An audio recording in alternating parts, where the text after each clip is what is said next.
Griffin, Here. McCormick, Present. Bishop, Conwell, Harrison, Casey, Present. Valencia, Present.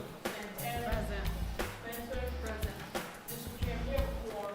All right, thank you so much. I apologize to the listening public as well as everyone else. We had a fire drill and unfortunately got called outside, but everybody is back, so we'll go ahead and get started, albeit a little bit behind. We're going to start out. I'm going to bring, if I could, I believe we're going to have the Lead Safe folks come to the table as well as economic development, or is it community development?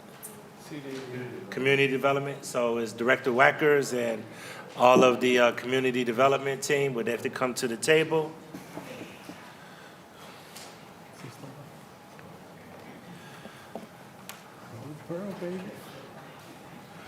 Now, I know that last week there was a robust conversation that took place in DPS, and there was some mixed signals, and I think that we are here today, and first thing I want to do is make sure that we handle the mixed signals that everyone had in order to make sure, before we start the discussion, how we're going to proceed. So, I believe the administration, if I'm not mistaken, has had several robust conversations with the Lead Safe Cleveland Coalition, and before I begin, I really just want to, reiterate this partnership with the Lead Safe Cleveland Coalition and Council and the administration has been in place for quite some time. We have been partners in helping develop our legislation and also partners in helping that we make sure that we have a very comprehensive strategy to remediate and make Cleveland lead safe. So I appreciate the administration having a robust conversation with the Lead Safe Cleveland Coalition because it does matter to me and this council that you guys both are working close together on how we have a comprehensive strategy. So that being said, Director Hernandez, I'm going to read the ordinance, but then the way I would like to proceed is then you can express the amendments, and then there is one amendment that council has that I want to make sure that we implement, and then we'll go ahead with deliberations.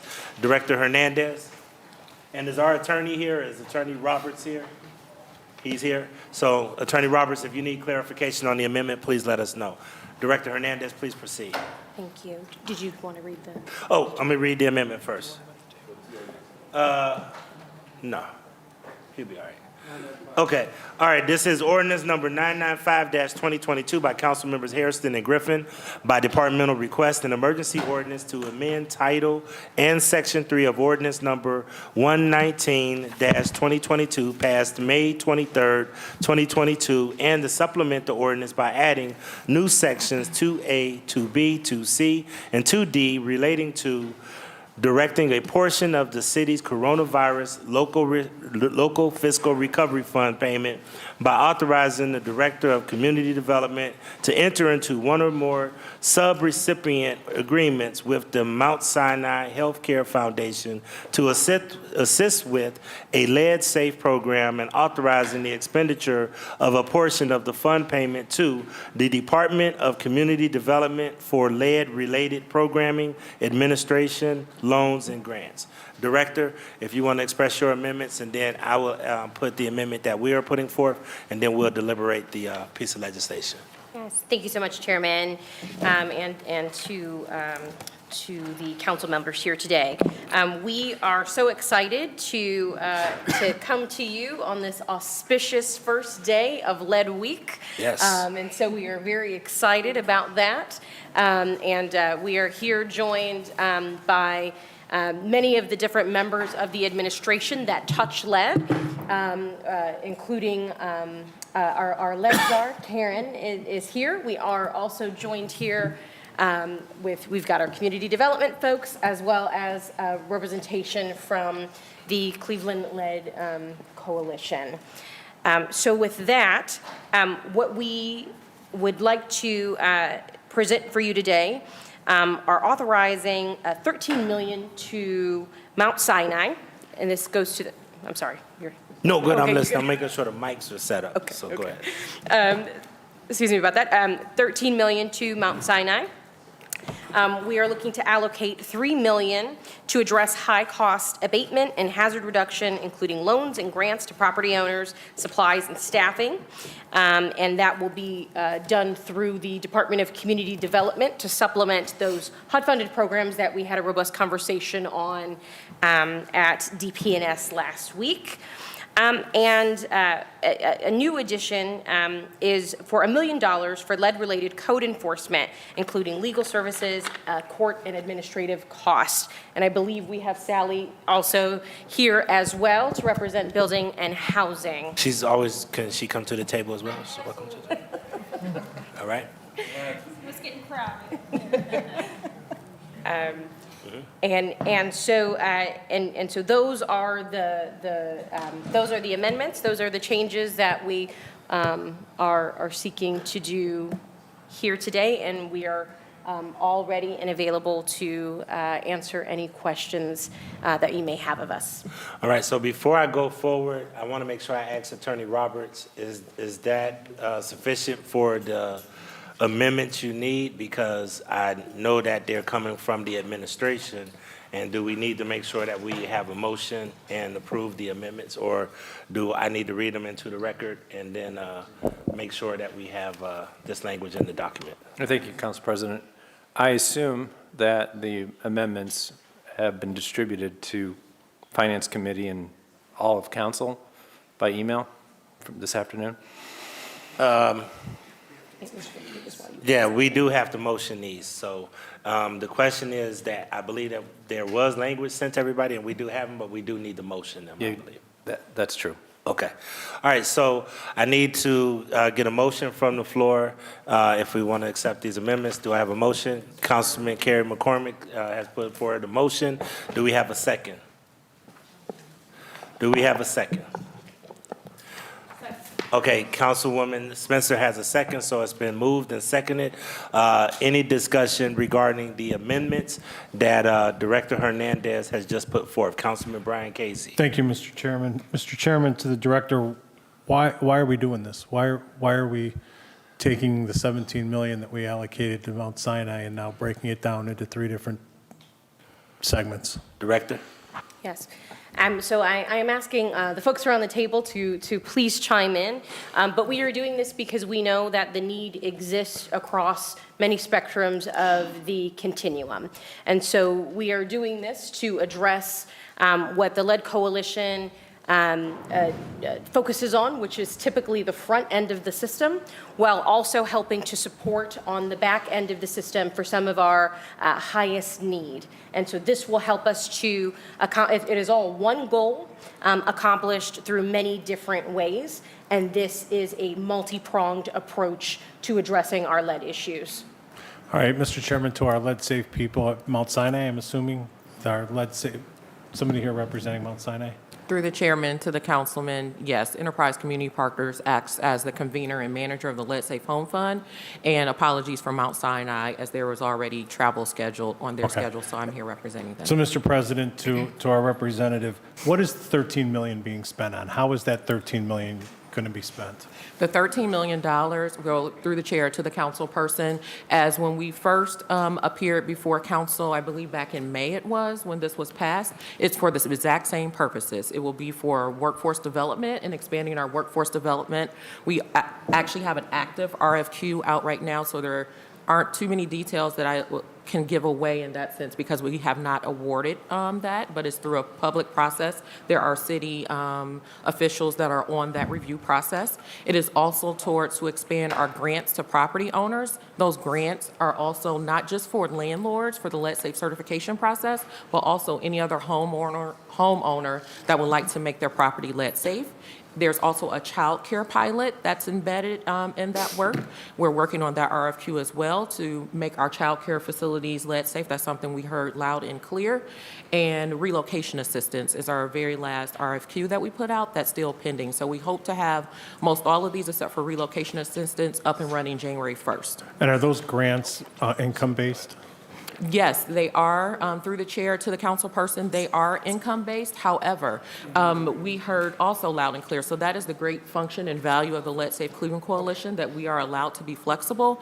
And keep in mind, when we negotiated with the city of Cleveland, the ARPA dollars, we were allowed to use the most flexible use. So therefore, for the grants, anyone with any income eligibility will be able to qualify. There is a range from $4,500, which is the low end, up to $12,000, which is the high end. So if you have under 120% AMI, then you would qualify for the higher end. But if you are a higher wage earner, you will also qualify for the lower end, somewhere in that range, but $4,500. And keep in mind, we were very intentional and strategic in doing this and worked with our partners in developing this concept because, quite frankly, if you think about lead poisoning, what are we trying to accomplish here? We are really trying to accomplish and make sure that our children are not lead poisoned. So if a landlord, if a homeowner has, a little bit higher income than what that eligibility, the beneficiary of making our properties and our units lead safe are the children. So we wanted to make sure that there is a product that's available for everyone throughout the city of Cleveland. And I'm glad you touched on that because, people seem to forget that these ARPA dollars came from COVID, right? And COVID didn't just hit people of certain income. It hit everybody. And that's what these dollars are supposed to go toward, that type of recovering. So I'm glad just because there's somebody with an elevated income may still qualify for something because that lead's not going to affect that child any more than it's going to affect a child of somebody who doesn't have as many means. So I'm glad that you had mentioned the income base. Mr. President, my last question is to Director Martin. And Director Martin, you're getting an additional $1 million for code enforcement on this. Does, Mr. President, Director Martin, does the Housing Department have the capacity to take on this additional $1 million with the knowledge, knowing that there's going to be additional enforcement that's going to be needed? Through the chair to the councilman, the $1 million is to code enforcement law for prosecution. Okay, so it's not going for actual enforcement, correct? It's not going toward actual enforcement, boots on the ground, going in and inspecting houses. This is going to our law department for prosecution, Mr. Chairman, to whomever can. Law Director. Yes, through the chair to the councilman. With the additional funding and resources, what we would do is hire 2 additional prosecutors to push forward code enforcement violations with respect to lead in particular. So an additional $1 million, Mr. Chairman, to the. Over a 3-year period. Over a 3-year Yeah. period for 2 prosecutors to. And we would look for a paralegal or a support staff as well. I can't hear you. My apologies. So we would hope to have 2 attorneys plus a paralegal or support staff in order to make those attorneys more efficient. And this is for, Mr. Chairman, to the director, for prosecution of individuals who are not becoming compliant with lead. Both criminal and civil enforcement, yes. Okay. Thank you very much, Mr. Chairman. I appreciate the answers. Thank you so much. On this point, I have Councilman Polinsky and then Councilman McCormick. And remember this, we're discussing the motion on the table to accept these 3 amendments. Yes, Mr. Chairman. Mr. Chairman, to the my honorable colleagues, do ever get an answer from this from the folks that are sitting on the other side of the table. Of the programs outlined that Mount Sinai will be administering, do you believe that they can do all that? Through the chairman to the councilman.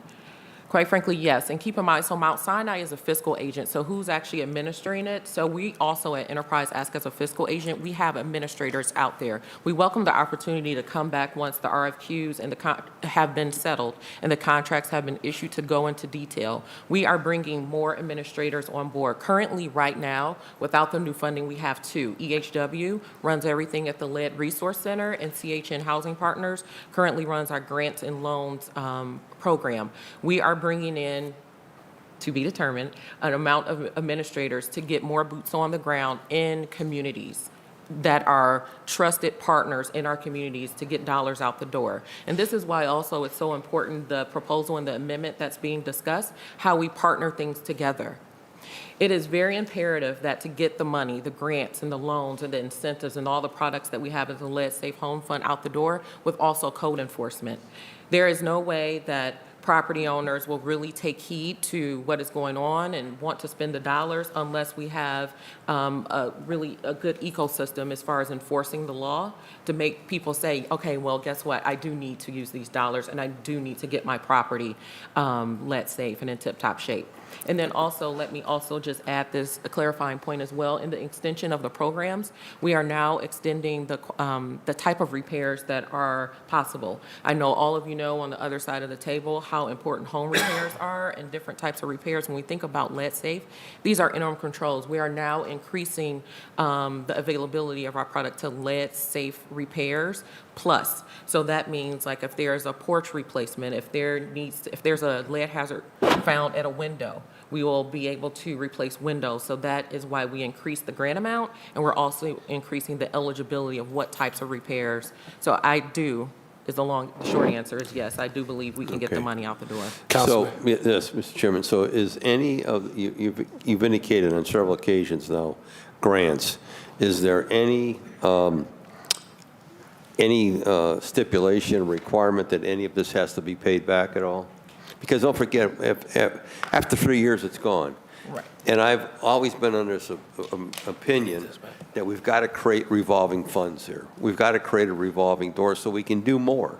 And so often, I've seen grants, and then the money's gone, and we don't have really nothing to show for it, very little to show for it. So what assurances do we have that after 3 years, we're out of the game? We're not able to do anything more. Director? Thank you. Through the chair, to the councilman, on that point, it's really important. We continue to talk, when we talk about ARPA, we talk about leveraging dollars. This is an opportunity to leverage those dollars. So the coalition is getting these funds paired and matched with philanthropic organizations that have also supported, that are a part of the, that are leading as part of the lead coalition. So these dollars are not the only dollars. We like to think sometimes of ARPA as a down payment. And so this is our city's down payment into this process. And also wanting to hit on, again, if we view it as a continuum, right? We've got lead safe plus, right? And that goes all the way to, we know, the deepest required interventions, which are some of the things that the department does. So again, it's a multi-prong approach. It is not at odds, but rather a part of a larger system. Okay. And then going back to Councilman Casey's line of questioning with regard to code enforcement, and Ms. Donald touched on it briefly, we know many of these houses who have lead issues, they've got other issues. They got roof issues, they got, you name it, they got it. So what are we going to do? Are we going to inspect the entire structure? What do we do to deal with those properties that lead is just a part of the problem? Who can answer that?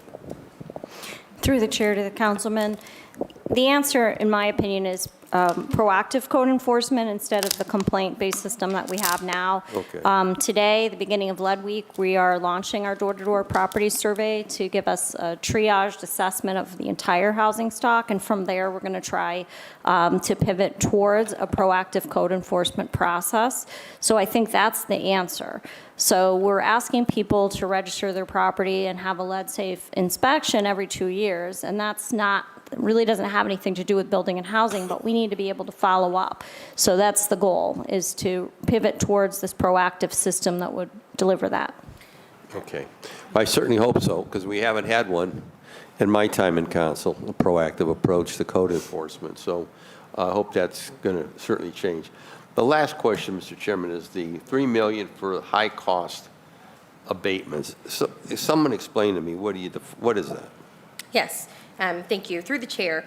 So that is, that I keep referring to the deepest end of the system. And so these are homes that have been identified as lead risks. So these are where children are actively being poisoned in, had been poisoned in. These could be the placarded homes. So those, again, those deepest end. So HUD gives us lead grants, and we have been competitive in continuing to get more dollars from HUD to address lead. But as you all well know, those HUD dollars come with a lot of strings attached to them and a lot of requirements. One of those requirements is that we have a cap of $20,000. And as you mentioned, Councilman Polinsik, that $20,000 only goes so far when you have multiple things wrong with a house. And so we have been in positions where we have to say, is it the roof that we're going to replace? Are we painting? Well, then if we do those two things, well, then we can't work on the actual, the frontage, right? We can't work on that patio. So you're still not meeting the needs. So this gives us the flexibility that we need from a programmatic standpoint to go beyond those HUD requirements, which are also for the very low income. To Councilman Casey's point on, what happens if you're just over that line? Well, this will help to support those folks as well. We are already involved in many of these homes. This gives us the ability to finish the work and do the right thing while we are already in somebody's home addressing lead. And then finally, Mr. Chairman, what about the homes that 20,000 will not even make a dent due to the condition of the structure, mechanical, exterior? Has anyone thought that one out about putting money into a home that is just beyond its life or its overall condition? Through the chair, Councilman Polinsik, that is a great point. And that is why we always come back to housing, right? When we sit here at this table and we always kind of find our way back to housing with many of these programs. And so while we're specifically here talking about lead, we also know that we need some short-term housing, right? We need housing of every type. We need housing for families. We need multifamily housing. We need single-family housing. And so you'll see that the different items that we bring for ARPA that have to address housing, it is all related, right? And so we hope that you can see this is as one of the tools to address that. Okay. Well, Mr. Chairman, obviously, we've long wanted a lead abatement program, wanted lead interdiction in this council and in the city. Again, I just hope this is all well thought out, because I keep reminding myself as I go through these discussions on ARPA, 3 years and baby, they're gone. It's gone. And we better figure out how we're going to get the max out of it and multiply it and get linkages and integration with our other agencies, the county, whoever the case may be. Watch that water. So we can have the greatest impact possible, because if not, as what I've seen so often, whether it be block grants, enterprise funds, empowerment monies, after the fact, we all ask the questions, where did it go? Where did it go? Because we don't see much. So I'm hoping that this will be different, Mr. Chairman. Thank you. All right, thank you so much, Councilman Polinsik. I know that we are in the process of discussing a motion. I want to make sure I reiterate the motion. I was instructed by our attorneys, we need to make sure we reiterate the motion that we're voting on. So before we make the final vote on it, I want to reiterate the motion. There is no legal objection to this legislation if amended as follows. In the title, at the end, strike the period after grants and insert "and to the Department of Law for lead-related code enforcement activities." The next thing is, number 2, Section 1, at amended Section 3, Line 3, strike 11,500 and insert 13 million. In line 4, strike Section 2 and insert Section 2A, and in line 5, strike $5,500,000 and insert $3 million, and the cost to the law department agreements and administrative and court costs authorized in Section 2D of this ordinance shall not exceed $1 million. And in Section 3, strike new Section D in its entirety and insert Section D. that the Director of Law is authorized to enter into agreements with individuals and entities for legal services and to pay administrative costs such as supplies and staffing and court costs for lead-related code enforcement and administration. That is the amendment that was moved and seconded, and we have had discussion. Is there any other further discussion before we move on this amendment? All right, seeing no other discussion on these amendments, all in favor say aye. Aye. Any opposed? The ayes have it. Thank you. I have one more amendment that we want to make sure that we add to the actual to the actual ordinance, and this is pretty perfunctory language that gives council the opportunity to make sure that we have oversight for the grants and the contracts that go out. And this is the amendment to 995-2022, insert Section 2E, that any contract, grant, or loan over $50,000 to be entered into under Sections 2A, 2B, 2C, and 2D shall require additional legislative authority. Once again, this amendment will ensure that any agreements, grants, or loans over $50,000 entered into by Community Development and Director of Law will require further council authorization.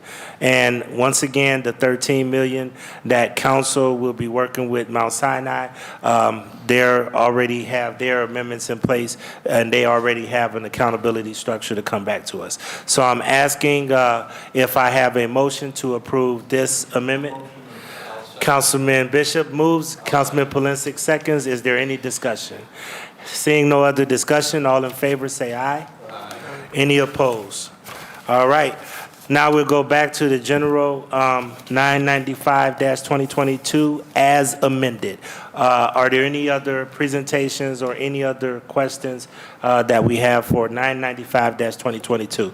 I have Councilman McCormick, and then I do want to put Councilwoman Rebecca Mara, who's been working with us as our representative with the Lead Safe Coalition, if she can make a comment. Councilman McCormick.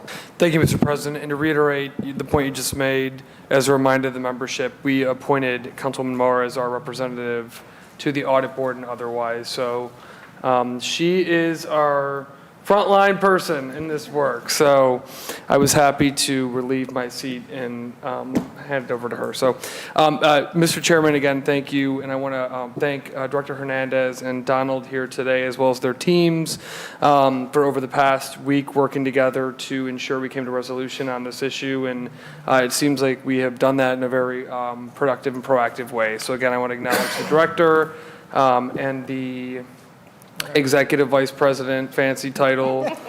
We'll just call you Director. That's what we're used to, Donald, on that work. So really appreciate that. Mr. Chair, just a few logistical questions on this. Chair to Director Hernandez, you feel that with this legislation, we're still well-resourced in the lead safe initiatives as well? Through the chair, yes. I believe this will give us the most robust, multi-prong action to address lead systematically in our city. Great. So through the chair to the director, you don't feel like this will impact our ability on our mission for lead safety as well versus lead free? Through the chair, no. Thank you. And chair to the director, how does this, and you explained it a little bit before, but interact with the $18 million of HUD funding that we've received through different grants? Is this a supplement to that? Will this impact that at all? I mean, how does that work? Yes. Through the chair, we view it as leverage, right? It's using two different funding sources to accomplish the same goal. And here that would be to fully address the lead hazards in a home. And so this will work, as I mentioned earlier, for the areas outside of the narrow areas HUD says go, no go. But we know our need does not fit within the box that HUD provides us. This will allow us to expand and actually meet the needs of our community outside of those very narrow HUD regulations. Thank you. And chair to the director, the $18 million plus this additional additional funding, you feel the city and partners have the capacity. I know one of the conversations we have a lot is getting that ARPA money out the door. We don't want to send a penny back to Washington. So you feel like the city and partners have the capacity to spend down these dollars? Through the chair, yes, and that is why, again, we're working on multiple parts of this system. So we can't have this conversation about home repair without also talking about workforce development. We know that we have great need, we have dollars, we need folks to do that work. So again, I'll reiterate, there are several opportunities for folks, especially during this lead week, to get out there and get involved. We need folks to be working in this lead space. I would hope that before we finish up today, that the Lead Coalition can give their handles and all the other information for folks to be involved in that. If they are watching this today and they say, I want to be a part of this, you can be. We will help to train you. And so this will help to meet the need, again, through those multiple approaches on the same continuum, working for the same goal. Thank you. And then, Chair to the Director, does this include lead hazard control order prosecution? I don't know if that's who that should go to, but law or you, Director? Through the chair to the councilman, it does include prosecution. Okay, Yes. for lead hazard control orders? Yes. Thank you. Okay, I appreciate that. And again, for a reminder for folks too, this is a part of the overall $115 million raised, both public and private partnership in that sense. So this is a part of that overall picture of 500 folks or so in the Lead Safe Cleveland Coalition that have been working together for a year. So again, really, that is the big picture here. The city, partners, council, others made the commitment, Blaine, 5 years ago, Yep. whatever it was, to say that we're going to get Cleveland to lead safe. And a lot of work went into that, and so it's exciting to see us here today and being nimble on how we use resources to ensure that we achieve that goal. So again, Mr. Chair, I want to thank everyone for continuing this critical work. Thank you. Thank you so much. Councilwoman Rebecca Mora. Thank you so much, Chair, for the opportunity to speak, and thank you for this fantastic crowd that we've assembled. I fully support this legislation as amended. I think that it is a critical use of our dollars, and I thank everybody for coming here today to help us spread the message about how we are fighting lead poisoning here in Cleveland. I would be remiss on the first day of Lead Poisoning Prevention Week if I didn't give our lead specialist, Karen Detmer, a chance to explain a little bit about any key activities going on this week and ways that residents can get involved this week in particular. Through the chair. Thank you. Mrs. Detmer. Good afternoon, everybody. Please pull it up close to you. Sorry. Thank you. Good afternoon. Welcome to Lead Week. That's what I got to say. We've been working very hard. We partner with the coalition to do some activities this week. I don't know. Okay. So I brought you guys a present. I made some cookies, and I've got the calendar of events for each and every one of you for what's going on this week during Lead Week. We are going to be in the recreation centers with information for everyone. Downstairs in the rotunda, I don't know if you saw, there's a proclamation from the mayor and an information table on the side with some stuff from the health department, and hopefully the other departments will be chiming in with some information. We're culminating at the end of the week with a lead walk. We're going to go from, Wynette, do you have the exact on that? Yep. Go ahead. Go ahead. Through the chair to the councilman, or to council people, thank you so much. Saturday, October 29th, from 10:30 to 2 p.m., the Lead Walk and Rally, it's our solidarity walk, will be across the Hope Memorial Bridge. The walk will be kicked off by remarks from our Mayor Bibb. Thank you so much to the mayor for joining. And we will have a brief rally at Market Square Plaza, kicked off by Council President Griffin. We will share some updates about the new grants and incentives available through the Lead Safe Home Fund. There will be a raffle. Everybody likes free things, right? Food, music by very own Councilman Conwell's band, et cetera. So please spread the word, come out and enjoy. I wish we would have had a good weather day like today, but bring an umbrella if not. Oh, go ahead, sorry. Oh, and of course, for myself, Lead Week is every week, obviously. This is what I do every day, and I'm so happy to be here, to work with these groups. I've had nothing but positive reinforcement since the day I started, and I really appreciate it from all of you. It's not an easy thing. You're not always going into a family and saying, hey, we're giving you something and happy days. We're always usually saying something like, you may have a child that's poisoned or your house needs repair. It's not the easiest thing to come through to tell families. So I really appreciate all the support, and let's move it forward and clean up this city. Awesome. Thank you so much. Councilwoman? Thank you. And I'll lastly hand it off to Executive Director Blue Donald to make any remarks about this legislation here today and just the work of the coalition, since you took time out of your very busy schedules to come down here to council. Through the chair to the council person, I love coming down here. I miss you guys. So it's totally fine. And Ayanna is fine. Everybody, please. No, I just want to say just thank you. And I just want to really emphasize a point that Director Hernandez said. It really is about leveraging resources. So keep it in mind. I think Councilman McCormick really stated it well. That's that time as being on the advisory board. You know the work well. But really in the sense that we are leveraging so many resources as part of the Let's Safe Home Fund. Every level of government has committed to the Let's Safe Home Fund. The county, the state. We received $1 million federal earmark this year.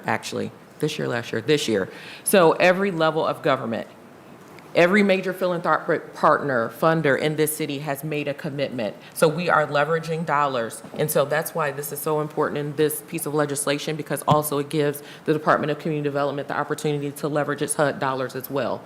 So looking at the three-prong approach that the administration is pushing, we are so happy and pleased to be at the forefront of the Lead Safe certification process and for the city to continue its work on the other two prongs. Thank you. Thank you so much. Thank you, Chair. Thank you so much, Councilwoman Mora. And can you make sure that all of council has those details? Because it would be great for Councilwoman Mora. And I don't want to schedule her days, but like I know she's one of our leaders on that, so I want to make sure she knows about everything too. Okay. But all the council should know about that. Any other questions regarding ordinance number 995-2022? Councilwoman Jenny Spencer.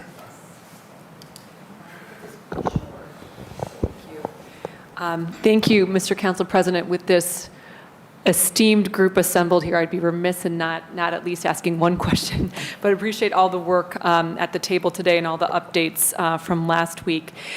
So I think through the chair to, and I'm not exactly sure to whom to address this question, whomever feels so moved.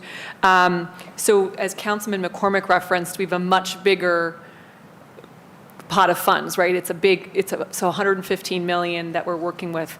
So my question is, how is this discussion today, this negotiation, if you will, where we are working on these amendments to this piece and this piece of legislation, how is that informing thinking about the bigger, maybe we can't answer today, but just curious, we're coming forward with robust debate and dialogue about this. Is this informing any certain direction with the bigger pot of money and where that's going? Yes, through the council person, or through the chairman to the council person, yes. So keep in mind now the amount is $111 million that we've raised because of the reduction of ARPA funding. So it does create a gap in our overall budget. So our overall budget is actually right around $120 million, I believe. So at the present time, there is some millions of dollar budget, about 9, I believe, if I'm doing rough math. Don't quote me, but we will rework the budget. And so with that reworking of the budget, then we will keep in mind as the Let's Safe Coalition, we do have a steering committee. On that committee, we also have an executive committee that handles the fundraising for the fund. So we will really reevaluate what needs to be raised and what uses we will use for the dollars that we still need to have raised. Thank you. All right. Thank you so much. Councilwoman Deborah Gray. I just want to say, Tracy Brooks from the Let's Safe Resource Center will be at my community meeting this Wednesday at Zelma George from 5 to 7 to discuss about the Let's Safe. Thank you. Awesome. Thank you. Councilman Brian Casey. Thank you, Mr. Chairman. Mr. Chairman, just one more question in this regards to what I've heard now with all the money that has been raised. There's a lot of money going into Lead Safe. So my question, Mr. Director, to whomever can answer is, how many actual structures are we looking at to get lead free? And When will the CLE be lead-free? Can we make a clarification first? Because I want to make sure that everybody understands the difference between lead-free and lead-safe. And that's part of the challenge that HUD has in those $18 million, because HUD has a mandate that they can't just go in and deal with lead-safe, because literally you have to actually strip down the entire house down to the studs and almost rebuild it all over again to make it lead safe. But can somebody make sure they explain lead free versus lead safe? I mean, whoever would like to take that. Leads are? Oh, look at you guys, put me in the back. So, being a past inspector, I was inspector for elevated blood level children in homes. HUD takes care of the work that has to be done on those homes. You cannot do RRP work, which is renovation, light repair. You have to eliminate the hazard. And most of that is friction surface. So that'd be a window, a door, a porch floor, anything you're walking on, touching, got to be eliminated. So obviously the price tag goes up. So the problem and the struggles that we've had is when a home gets a lead order on it, and we have a list, the health department comes up with a list of what has to be repaired, HUD doesn't always cover that total cost because they put a cap. You can't give one house $100,000 and then the other house $2. They kind of have to set an evening thing. So the GAP fund, which is the $3 million we're proposing to use, is going to take that house that we'd have to reject. We'd literally have to say, we can't help you, it's over the budget. We don't want to do that. We want to use those HUD dollars and add to them. So now we have a lead-safe house. We'll never have a completely lead-free house, but it is under HUD standards, and that child will not be poisoned again in that particular home because we've eliminated all those friction surface. So a lead-safe home on the coalition side is just doing enough repairs and taking care of any deteriorated and delaminated paint so that there's no lead dust and that child is not getting an immediate hazard in that home.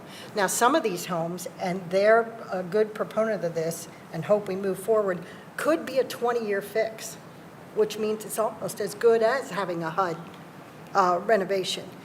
I would love to move more toward that, but at this point, that's a big financial ask. So with the repairs, they're just passing a visual certification and a lead dust wipe sampling, and then their house is certified. So basically, there's your difference in the two pots of money and how they're used. I know that we have over 550 homes right now in the city of Cleveland that have orders or a placard on them. Those are the ones we're addressing with this plan. That's all. And if I can just, Go ahead. through the chair to the council person. So if you look at our housing stock, over 90% of our housing stock is pre-1978. It is an automatic assumption that anything that is prior to 1978 has lead in the property. There is no goal in the sense of making every property lead-free, which you ask. That is an insurmountable goal that will take billions of dollars to achieve. However, as far as lead safety, the Lead Safe Cleveland Coalition has made a 10-year commitment to end childhood lead poisoning in our city. Lofty goal, it takes a while, right? We looked at Rochester, which is a peer city of which we modeled the Lead Safe Cleveland Coalition after, and the Lead Safe certification. And so that's where we get that kind of 10-year process from. So if you think about all the 100,000 rental properties in our community, so that's how many units. There are about 100,000 rental properties that Dr. Tim Kobe in Building and Housing and CASE suspected. So we aim to have all of those rental properties made lead safe in 10 years. Now, as far as lead free, that's a whole nother piece. So that was a good point, Mr. President, because I didn't know the difference between lead safe and lead free, right? So we've learned that we're never going to get lead free, right? We'll never be able to get there. But we have a 10-year goal, Mr. President, to our panel here, a 10-year goal of being lead safe. And from what I'm hearing, you're saying, how many? I heard 100,000. Right, and through the chair to the council person, that does not mean 100,000 properties will be funded through this process, through the fund. That just means that 100,000 properties, that is the goal. So as we are reevaluating our eligibility, as mentioned, $4,500 to $12,000 for grants, et cetera, we have ballpark numbers that we're working on as far as how many units. When we first started off, it was about 25,000 units that we thought we'd be able to fund. through the fund, but with rising costs and other things happening, that number will decrease. But we aim to make a substantial dent in how many properties are funded. I look forward to the press conference, Mr. President, that in 2032, that somebody standing on the stairs of City Hall hope saying so. Cleveland is lead safe. Now, that it'll never be lead free, but that's a lofty goal. I wish you luck. Congratulations on your money. Thank you. Thank you so much. I believe that is all. Director Hernandez. I do want to make a quick point through the chair. I'm gonna kind of toss it over to Building and Housing to also talk about the door-to-door survey that's happening today and rental registration, because a part of this is really getting to know the condition of our structures in this city in a comprehensive way. And so we need to know what the condition of the homes are, if somebody is renting the homes, if we have children in those homes. And so we are working across the entire administration and with our partners outside of the administration to try to get better numbers. So to Councilman Casey's point, we can get a good identification of those deepest end and where our prevention methods can work the best. And so I just wanted to throw it over to Director Martin to talk a little bit about starting that work today. Yes. Director. Through the chair to the council committee. Yes, one of the things we were able to do with the door-to-door survey is to customize the questions that we're asking during the survey. So it isn't just a letter grade for the property about the property condition. We're also looking at creating a lead score for each property.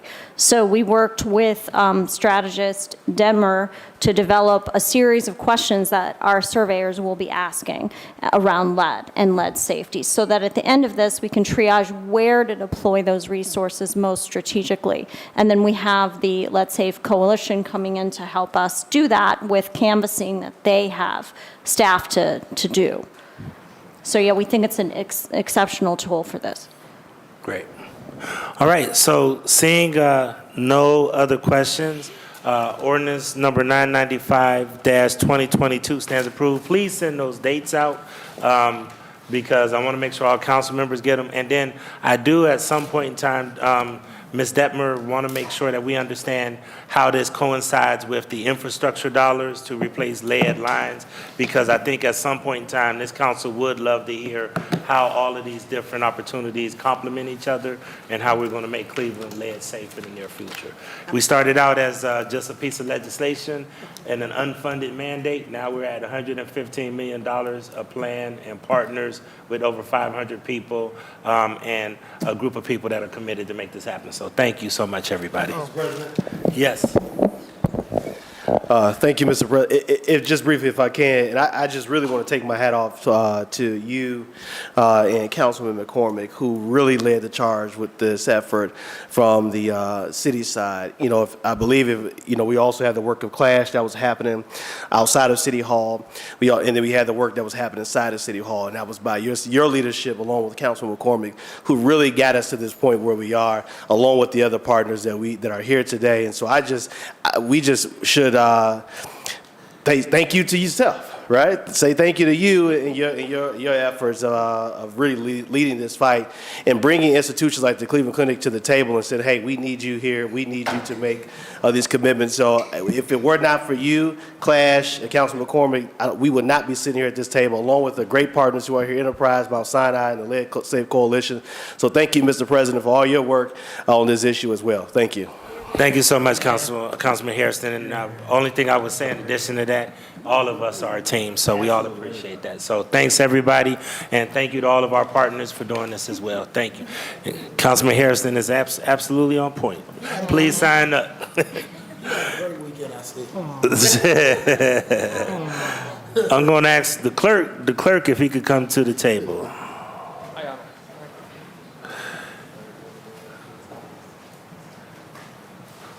All right. All right, this ordinance is ordinance number 1013-2022 by Councilmember Griffin by departmental request and emergency ordinance authorizing the Director of Finance on behalf of the Cleveland Municipal Clerk of Courts to enter into one or more contracts with Nash West LLC for professional services necessary for project management of the case management system for a period of 1 year with one option exercisable by the Director of Finance to renew for an additional 1-year period. Clerk. Thank you, Mr. Chairman. Before I get started, let me just introduce some folks that are here with me today. My Chief of Staff, Kim Bates, and my new Chief of Operation, Don Harris, and my Project Manager, Linda Tripolo. I pronounce it wrong all the time. Mr. Chairman, as we have been talking for a few years, the clerk of courts and the general division in the court, we put a new case management system in. We went live in May this year. And if it was not for the project manager and the team, and let me just say some of the rest of the team that are here. Would you just please stand up? I'm not going to mention any names. This is the rest of my IT team. You guys can sit down now. So when we started this project many years ago, this is the second go-around for me. We went from the Wayne system to Courtview, and it took about 7 years to put that system in. It actually went through 2 processes then. And so I learned over the period of time, it's a challenge to put a case management system into a court. It is probably the toughest thing to do.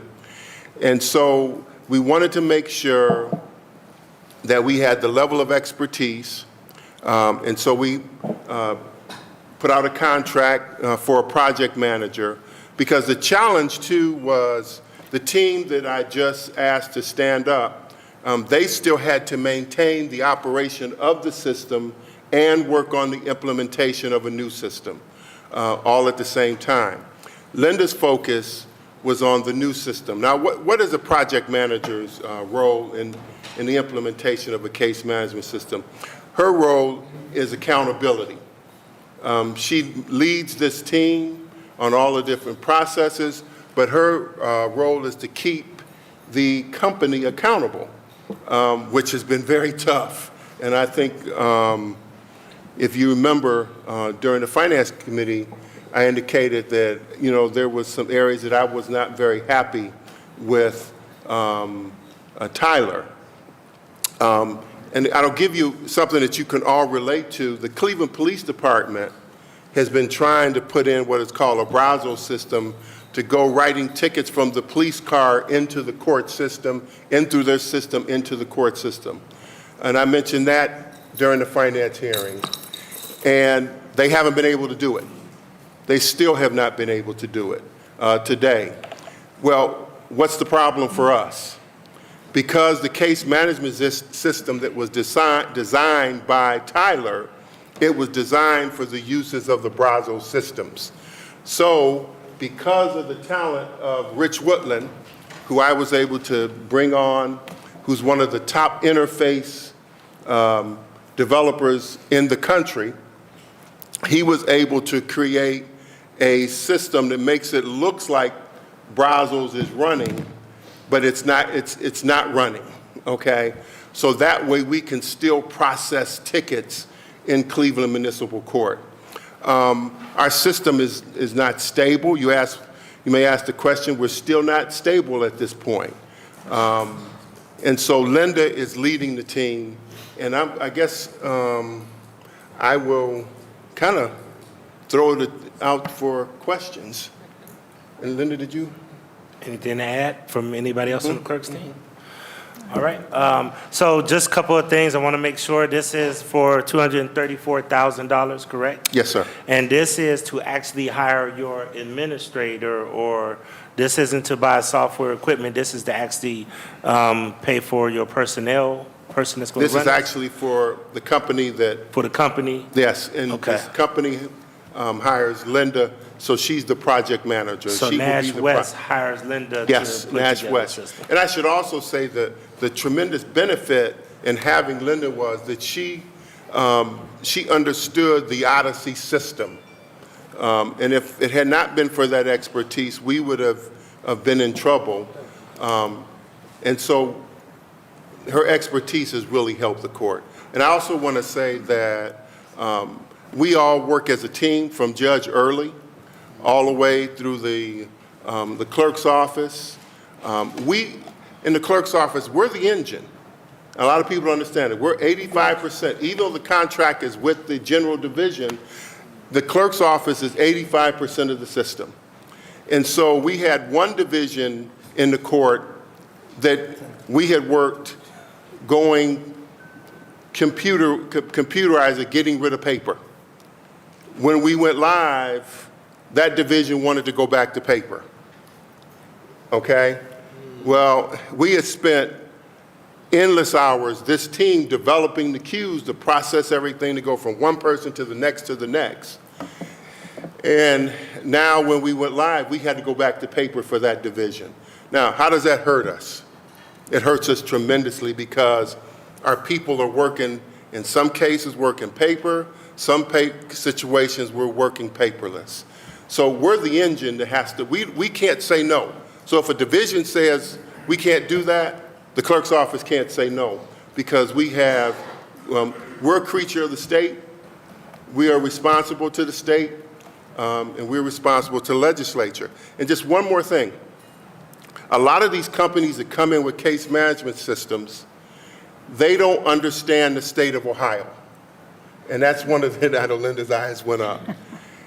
A lot of people don't understand, and particularly in the South, they have what is called DMVs, Department of Motor Vehicles. We are a BMV, and our functions are drastically different.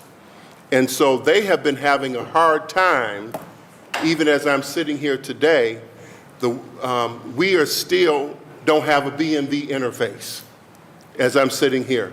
So that means our people are still forced to do some things by my manual.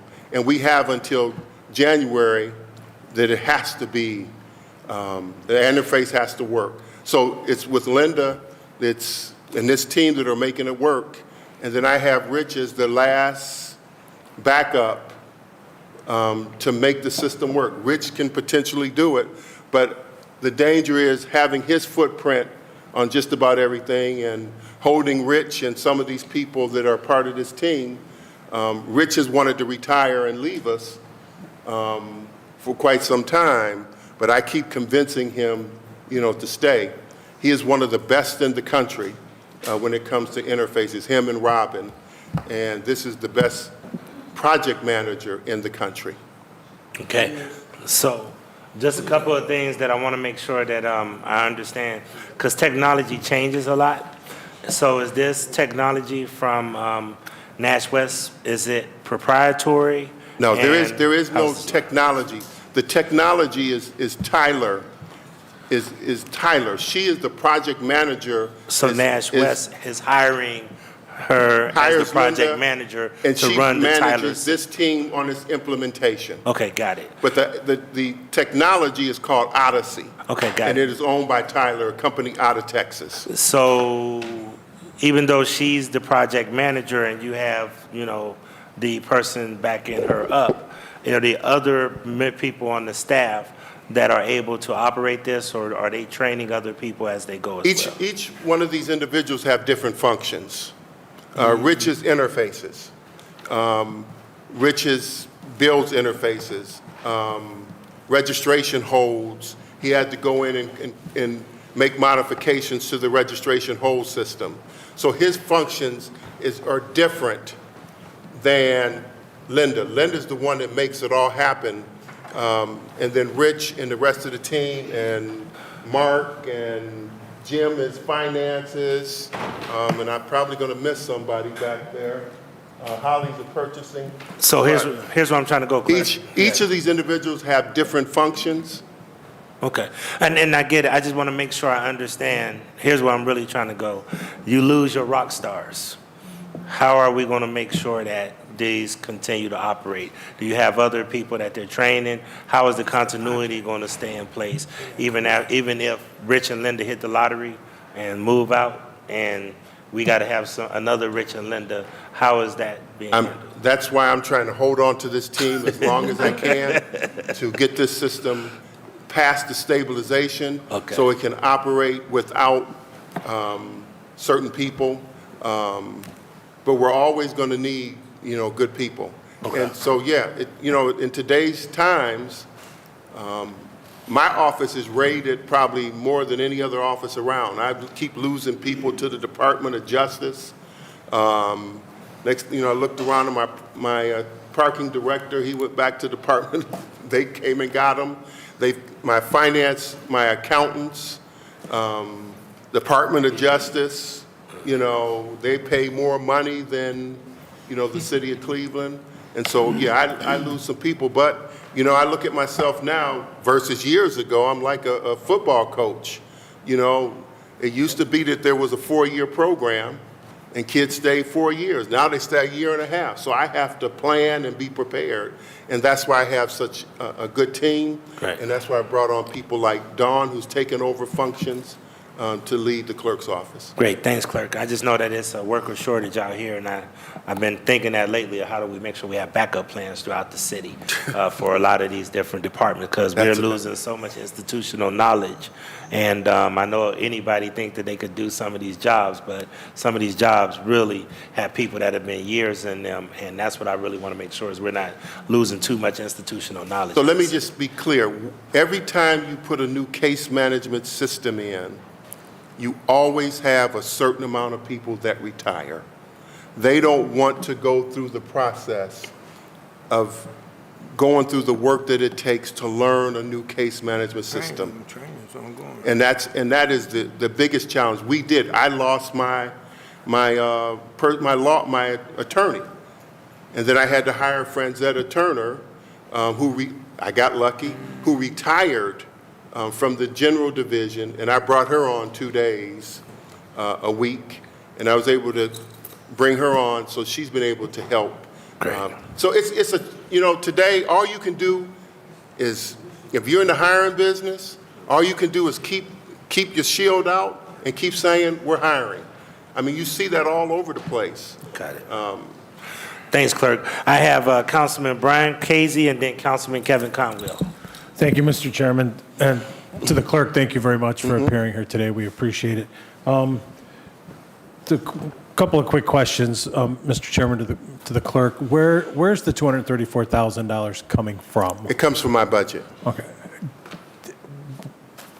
Was it is it the parking?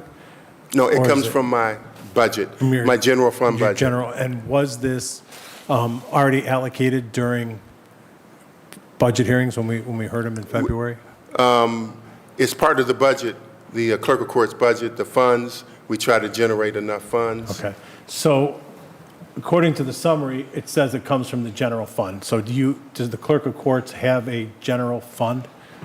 Every division in the city is a general fund operated. We're part of the general fund, just like the police department, the building and housing, all those funds that fund those entities it comes from the general fund. All right, so we're not pulling out of, you already had this allocated within your budget in February. We're not pulling it from somewhere else. We're not pulling it from somewhere else, all right. no. And then, Mr. Chairman, to the clerk, our good friend Linda here, is she an employee of the clerk of court?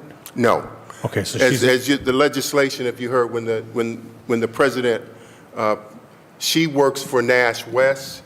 Nash West then hires her as our project manager. Okay, so she's not she doesn't receive benefits from the city or anything like that. She's an employee of Nash West. Yes. And then I remember, Mr. President, to the clerk, this coming through was it last year?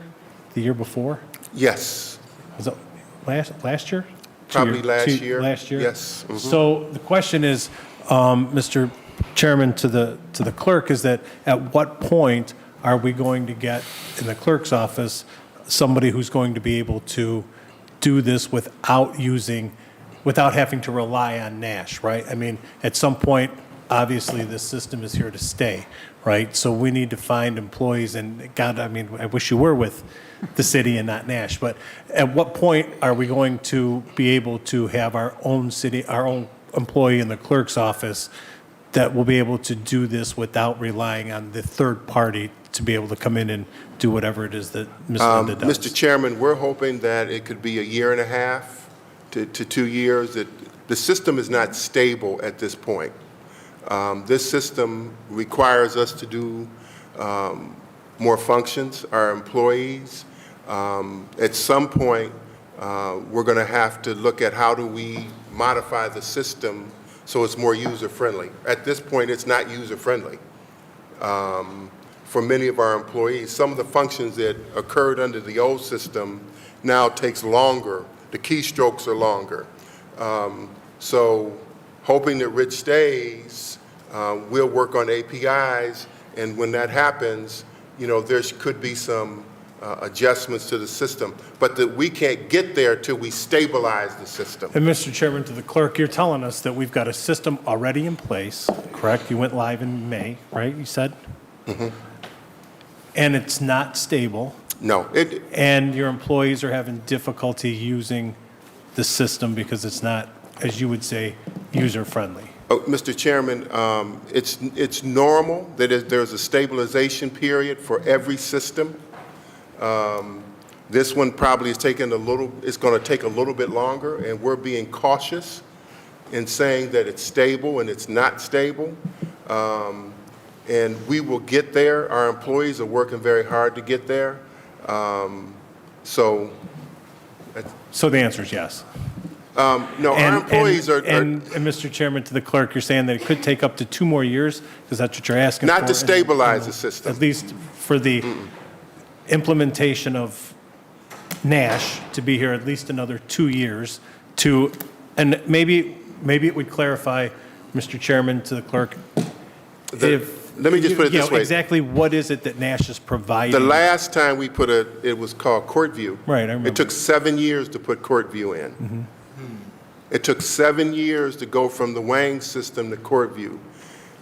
We finally got to a point where everything was functioning properly, okay? Did it take 7? No, but it took 7 years just to get to the implementation. And we worked very hard to get the system stabilized. It had different functions that helped us to stabilize the system faster. Mark, for example, in the back, worked on options which helped us to stabilize it for our employees. This system doesn't do that. And so it's going to take a little bit longer. Linda, did you want to say anything on that? Yes, options is a way to automate many functions all at once or a couple of keystrokes. That is a feature that is missing in this new project management system. It has caused a lot of extra work throughout the clerk's office, I'd say. All right, well, Mr. Chairman, to the clerk, I'm sorry that it's overworked, right? But we've been talking about this system for how many years now, right? I mean, it took how many years to actually get it to the point of implementing it, right? And then, you know, it's kind of disheartening learning that it's going to take another possibly 2 years just to get people used to a new system. And I understand that you're telling us CourtView took 7 years. No, it's not. I want to correct you on the one point. It's not getting used to it. It's having all learning the pieces. it, educating it, putting it No, together in that's- order to make it work appropriately, right? And then maybe that's not on you, maybe that's on Tyler. Yes, right? it's on Tyler. Whomever it is. But whoever it is, it's holding us up, and you're the one here asking us for more money, right? So, you know, that's disheartening. Whether that's, I don't know that's so much on you as the system, right? That you guys got to try to implement. But this $234,000 a year that we keep coming up with, you know, and it's not going to get any less expensive, is starting to become, you know, it's expensive. It's a financial burden especially knowing that we should be in the process of onboarding somebody and not using a third party. And you're not the only one that I've said this to, right, around the city. This is something that we need to, what is it, Councilman McCormick? The new sexy term is you got to pay to talent, get talent? Pay for talent? Pay for talent, or yeah, whatever it is, as opposed to going out and having somebody provide it for us. So there's nothing that Linda probably couldn't do if she wasn't an employee of the city as opposed to being an employee of Nash. I've tried to right? get her to come to the city. I'm and just saying, but she won't leave. But 234,000, I'm sure it's not all going to Linda. If it was all going to Linda, we probably wouldn't have a problem because whether she's getting paid from Nash or the city of Cleveland, she's providing the same function, right? It's just throwing this third-party entity into it that's probably costing us more in taxpayer money than we need to be paying for. So I wish you luck in getting this implemented. And I know this is a 1 year with a 1 year, I think a 1 year option. So hopefully that if you do have to use that 1 year option, you don't have to come back and do this all over again. And by then, all the kinks are worked out. Thank you very much, Mr. Chairman. Thank you, Councilman Casey. Councilman Kevin Conwell. Thank you very much. Thank you. Sitting back listening to the clerk and narrate this to us, but with me, I'm very technical. To the chair, to Linda, you narrating this to us, but you should at least have a package that you give to us, to the chair, to the clerk. The package being your case. When and Linda know, when you do a project, you must build a case, and you build a case with your key stakeholders.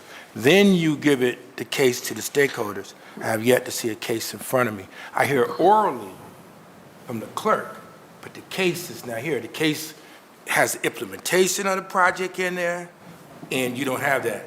The clerk keep narrating, talking about the implementation, but he's not showing us the implementation. And Linda, we should have a case in front of us because we are key stakeholders. We have oversight in Cleveland City Council. So through the chair to Linda, where's the case?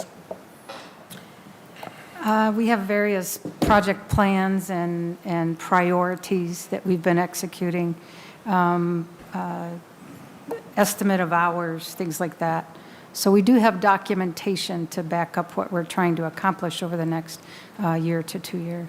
Yeah, can you bring the case to us? Is there any kind of way, Mr. Chair, so that we can see the case? We need to see that through the clerk. I'm here, but I'm going to ask you a lot of questions. Right. And let me just say,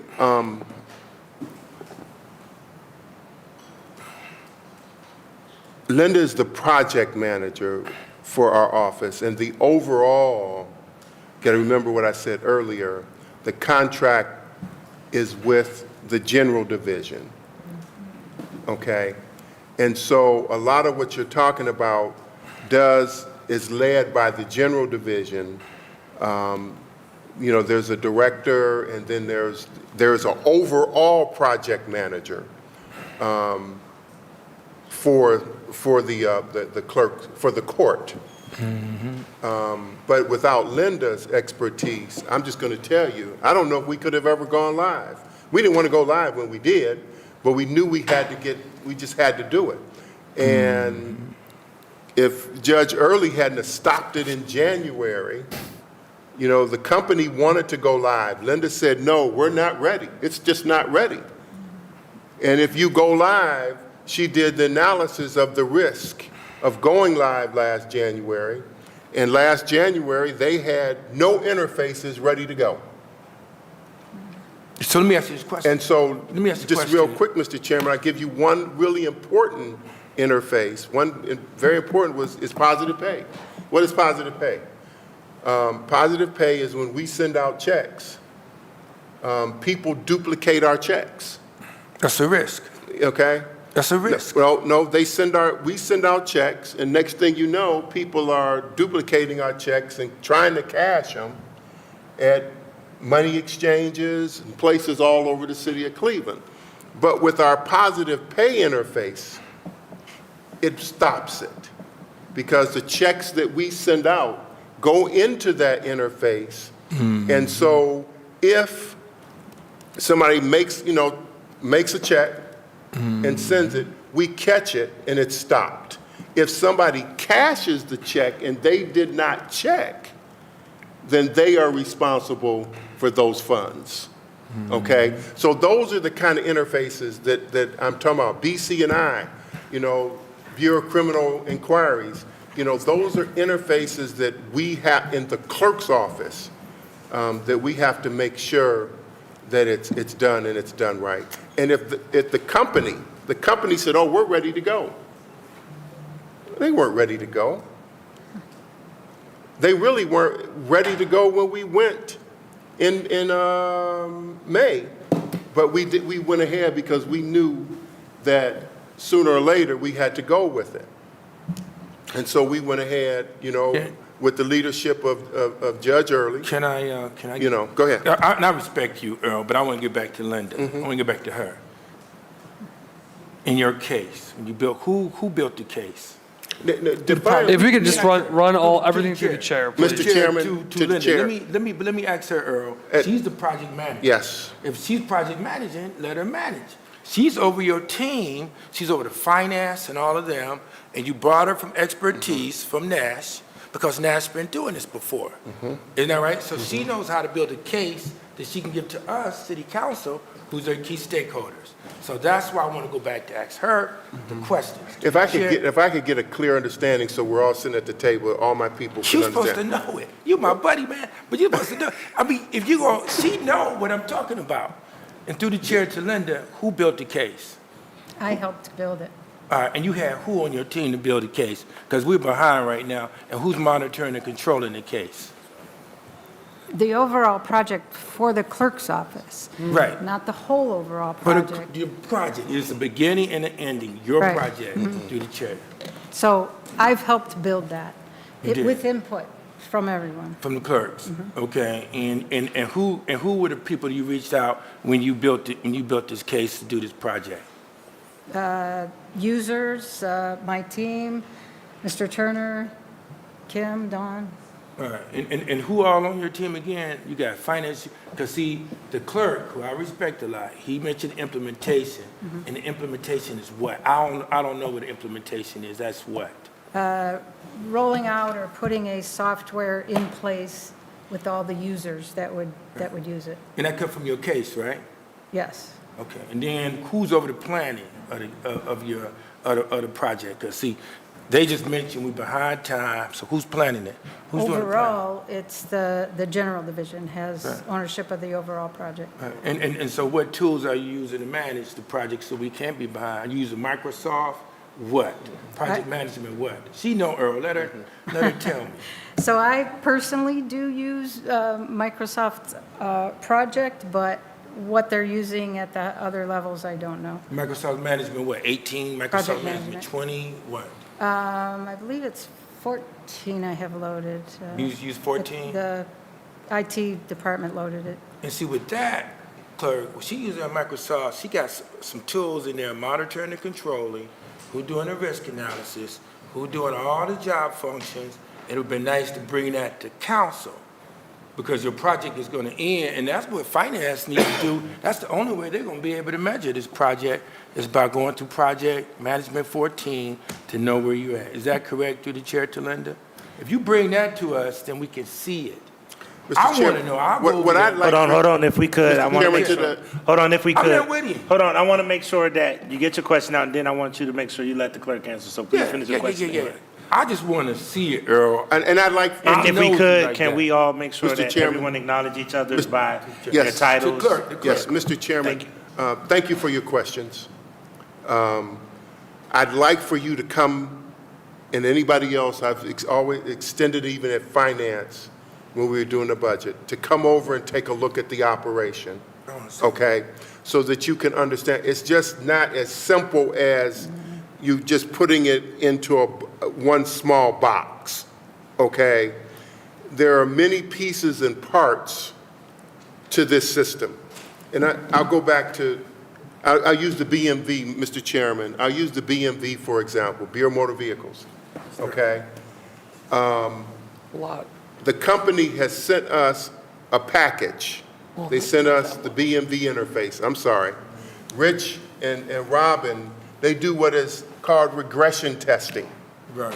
okay? I understand. And they test it from end to end to see if that product is actually working. Every time that product fails regression testing, it has to go back to the companies, developers. Then when they send us another patch, it's called a patch, they'll send another patch back to the clerk of court's office, and then Rich will test it again before we put, again, regression test it. If anything works on any of the patches, okay, then the training starts all over. Okay, so all of our people, and that's where Linda comes in. So it's working. Just say it's not working. They find a way to make it work. They give us a patch. Okay, well, inside of that patch is training. So the training guides that initially all of the clerks in the clerk of court's office had to train on, all of those training guides get thrown out. And now those employees have to start all over again, and they have to train on that new patch. So there's a lot of moving pieces in the implementation. Mr. Chairman, and to the councilman, let me just say this there are not very many case management systems for courts. Get a point. You want a point? Okay? There is probably a handful of case management systems for courts around the country. Some of them use different technologies. Mr. Clerk, can I ask Linda a question? If we could, once again, I just want to make sure that, this is a Chair. productive conversation. Can we make sure that all conversations go through the chair and that we not cut off anybody on either side of the table? So that everybody. Excited when you talk But about project if you don't mind, clerk, so if you could go ahead. I just want to make it clear because he's talking about Microsoft. There is some Microsoft products that are used to run some of the systems. There's Oracle products that are used to run some of the systems. You know, some of them cost more. Okay, so different products are shifting to a Microsoft product in its base operation system, but it's not as easy as you just sticking a tape in and it works. Court case management systems are probably the most difficult because, Mr. Chairman, everything comes from state law.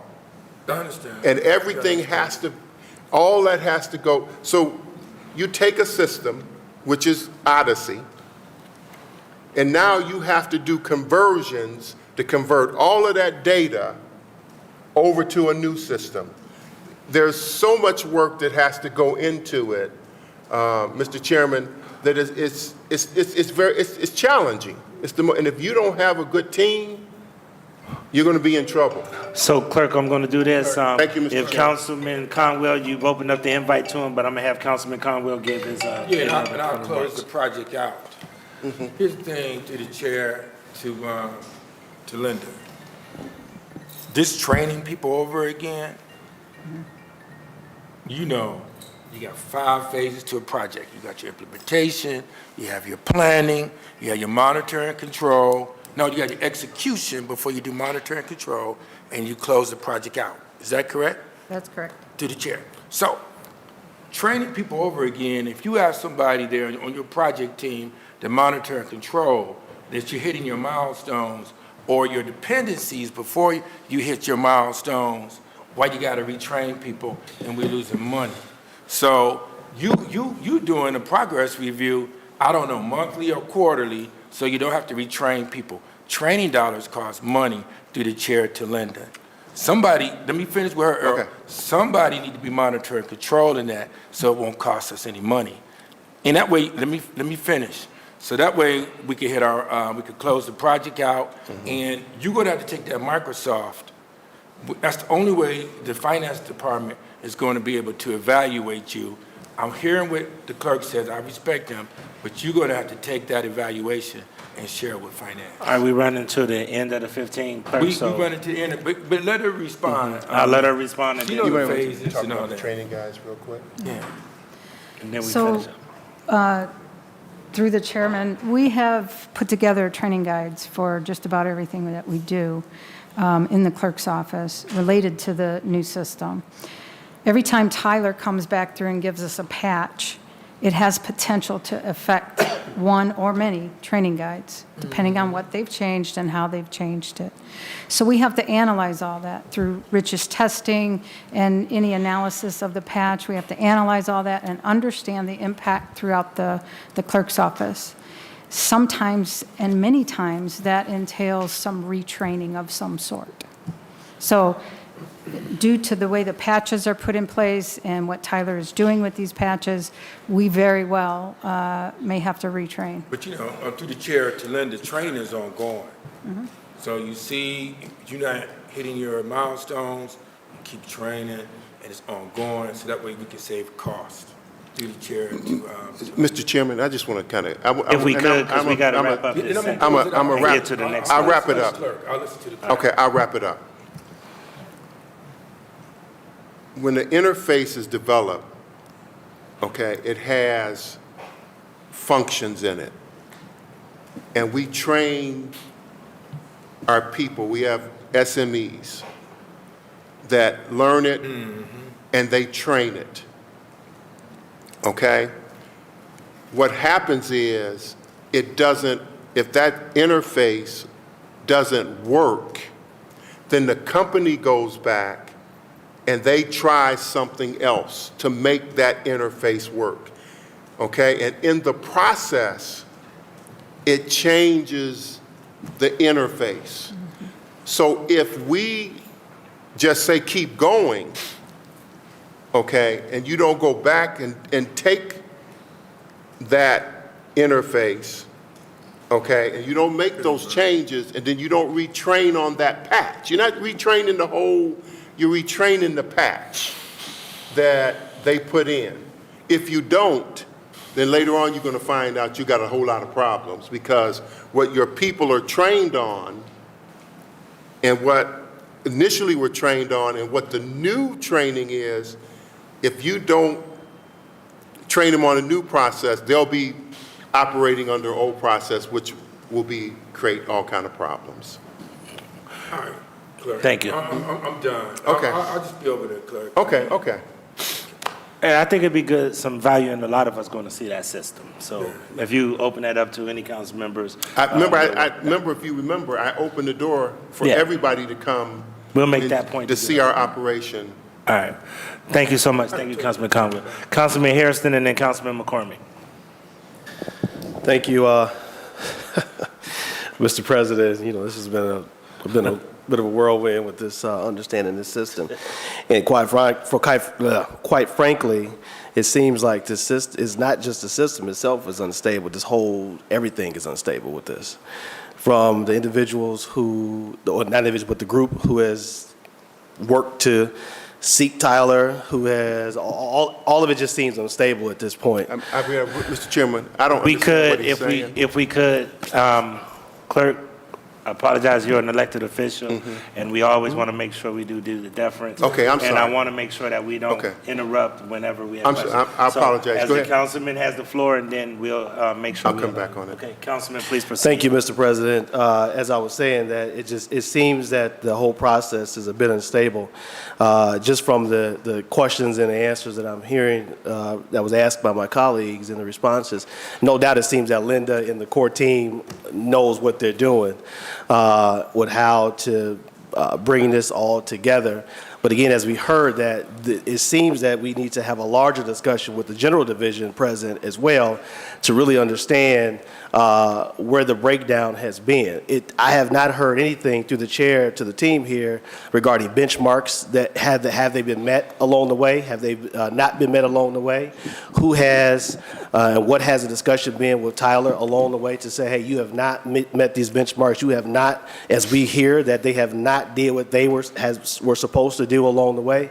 But I have heard little to address, what has been done because they have not met those benchmarks. They have not met the thresholds that as I hear from you all, have been what's been expected along the way, and at the time that they have been expected to be rolled out along the way. So, Mr. Chair, to the clerk and to Linda, I'm curious about what benchmarks were set, what has been done with Tyler as the group who is designing this case management system for the Cleveland Municipal Court, and I know the contracts, I'm sure the contract has some mechanisms to deal with this or whatever MOUs have been created. I don't know. I'm just trying to get understanding because I'm scratching my head here as I'm hearing more and more of this, and I'm a little bit concerned. So if you could, through the chair, to the clerk and the team. Mr. Chairman, thank you very much.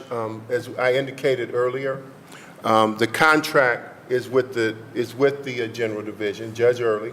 Sure. And as I indicated earlier, it's because of Judge Early, things that are happening.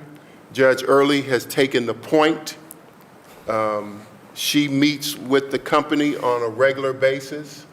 Our team shoots Judge Early the issues that we're having with Tyler, and Judge Early is the one that I'm going to use the language and say she's the one that's been beating them over the head to make sure that they get to where we're at. And when we have the problems that we've been having, she has been having those conversations. And as I indicated to you before, we work as a team. Judge Early has a role. This team has a role. And so we work together to make sure that the issues that you raise, that we're raising them with the company. And there's been threats. There's been threats of some action with the company if they don't perform, okay? So we have, and as I said to you in finance, my tolerance level with them went out the door a long time. I'm repeating myself again because I was not happy with them. I was not happy with their performance, but Judge Early has been forcing them to step up to the table and make them deliver the product that we have. Linda and her contract is important to our office. It's important to the court because of her expertise that she brings and Nash West brings to the table. It will help us to continue to implement this system and make the necessary changes in the future that it took us a while to get there before. In time, we will get there. As I indicated to you before, Councilman, you know, we're not the only one. There's other courts in Ohio that are struggling with the same thing, with the same company. I said to you in January, I'm going to say it again to you, today is October the 24th, that the police department has a system that was called Brazos that was supposed to be implemented and put in, and they haven't been, and Tyler owns that product. It's a Tyler product. And they still have not been able to do it, but we have been able to do it and to put a case management system in because of the expertise of the ladies and gentlemen that are standing behind us. If it had not been for a Rich and a Robin, I don't know what we would have done with tickets, because Rich is the one that had to put a system in, Mr. Chairman, to the councilman, to make it look like that Brazos was running. Okay, and the councilman understands it, but it's not actually Brazos. So it's a communication piece between Learns and our piece. Rich had to do that, okay? We don't want Rich to do everything, because if Rich leaves, as you indicated, you know, the good thing is he's putting in triggers that you can just turn them off and turn them on whenever the product starts to work. So we have been successful under the leadership of Judge Early, the leadership of the men. We have been successful to get where we're at. We want to continue to move in the right direction. Councilman Harrison, Councilman Conwell would like to get a point on that. You mentioned when Rich leaves, clerk, through the chair to the clerk, are you guys cultivating anyone to take Rich's place? And I yield. Okay, so Rich is what is called, Rich is an interface expert, okay? And this is the gentleman that used to do work for Fortune 500 companies, had one company that he had a fake database that he was working with, him and his partner. They looked, their system started pinging, and they saw 5 people in their system. Wow. 5 people were inside of that system, and they were extracting data, and the last person was cleaning it up. He left it because it was a fake database. He left it open. When he went back to their API and pinged them, they burned up his system. So, you know, this gentleman has a level of expertise that's unbelievable, and he wants to go camping in Arizona. So when I'm saying, Rich, no, you got to stay here. And he says, no, I want to go camping in the desert. And I'm trying to keep him here. I mean, it's these positions, let me say this, to hire a person that understands APIs and knows how to use them, we're going to pay a lot of money. Okay. Councilman Hairston? Thank you, Mr. President. I hear you, and I'm glad that Rich has been there to keep this team together, as everyone is, as you said, is working together. When did this process actually start? How long has this been going on, Mr. President? 2019. Since 2019. So this process has been going on since 2019. And through the chair to the clerk and your team, at one point did it become evident that Tyler was not producing and accomplishing the goals and the benchmarks that the team that you speak about had created? From the beginning? Clerk? I'm just laughing. Yeah, probably within 6 months. Okay.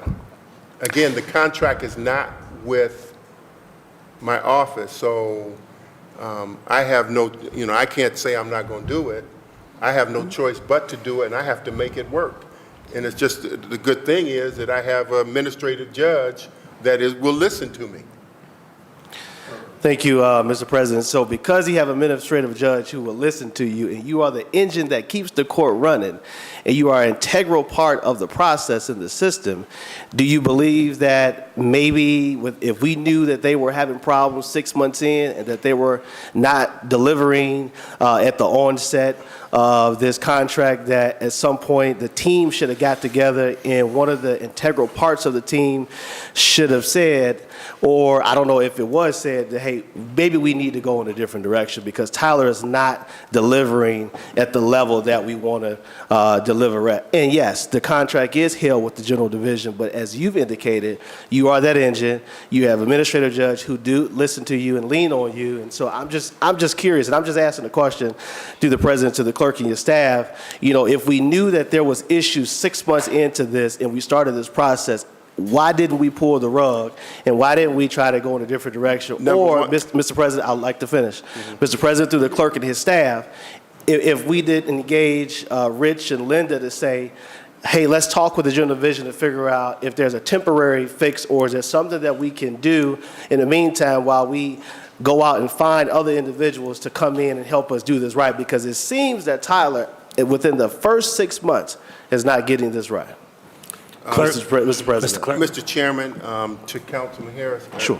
I'm going to say it again. The contract is not with the clerk of court's office, and I have no authority to cancel a contract.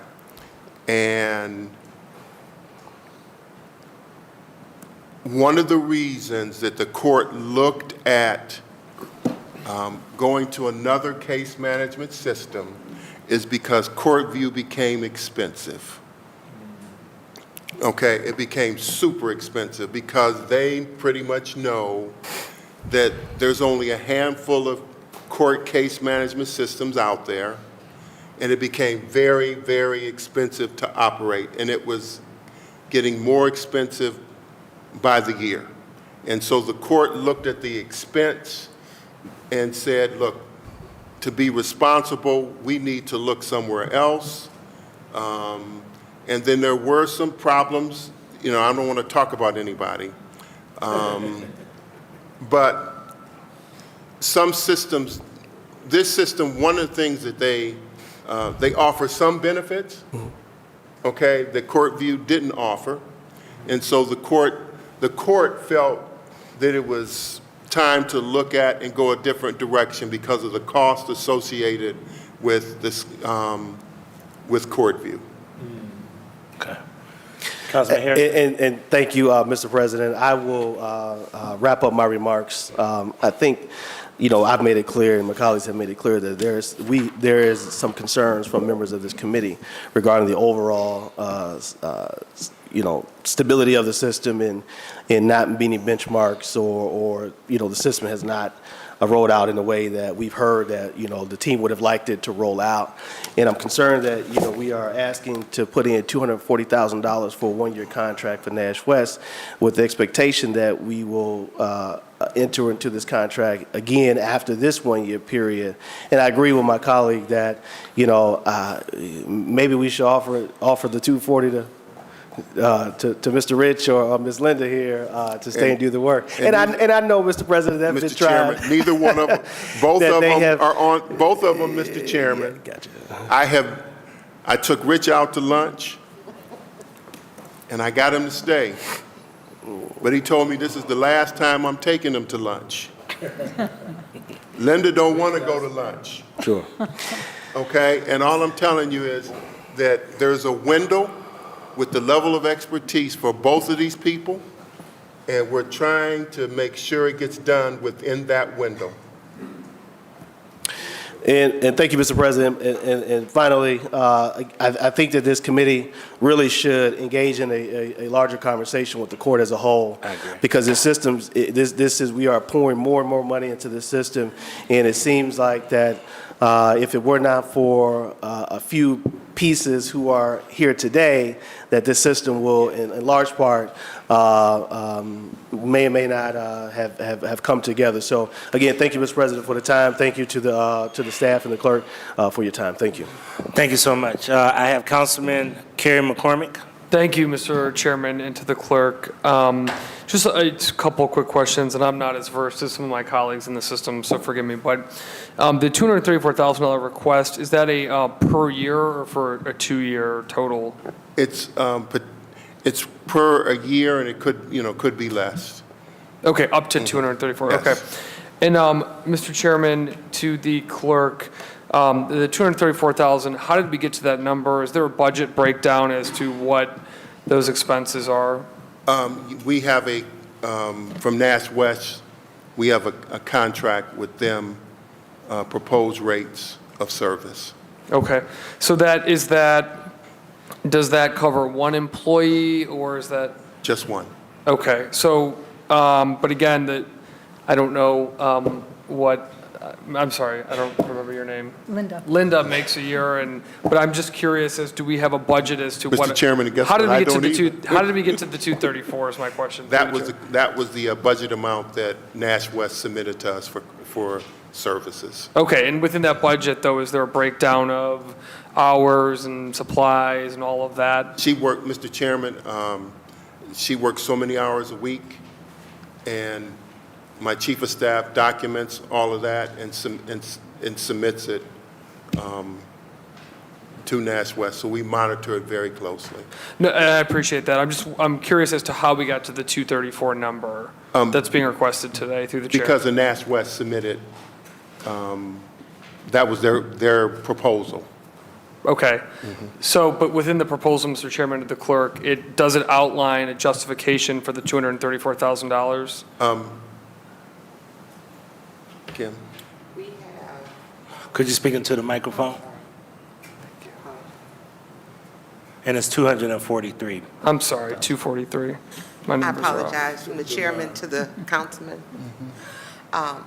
So we have developed a list of projects, post-go live, based on what we could not get done during the implementation, and also projects that came out of the implementation. And so we have a list. We can forward that to you if that would be helpful. And then based on that, we documented how much time it would take to do the projects per project.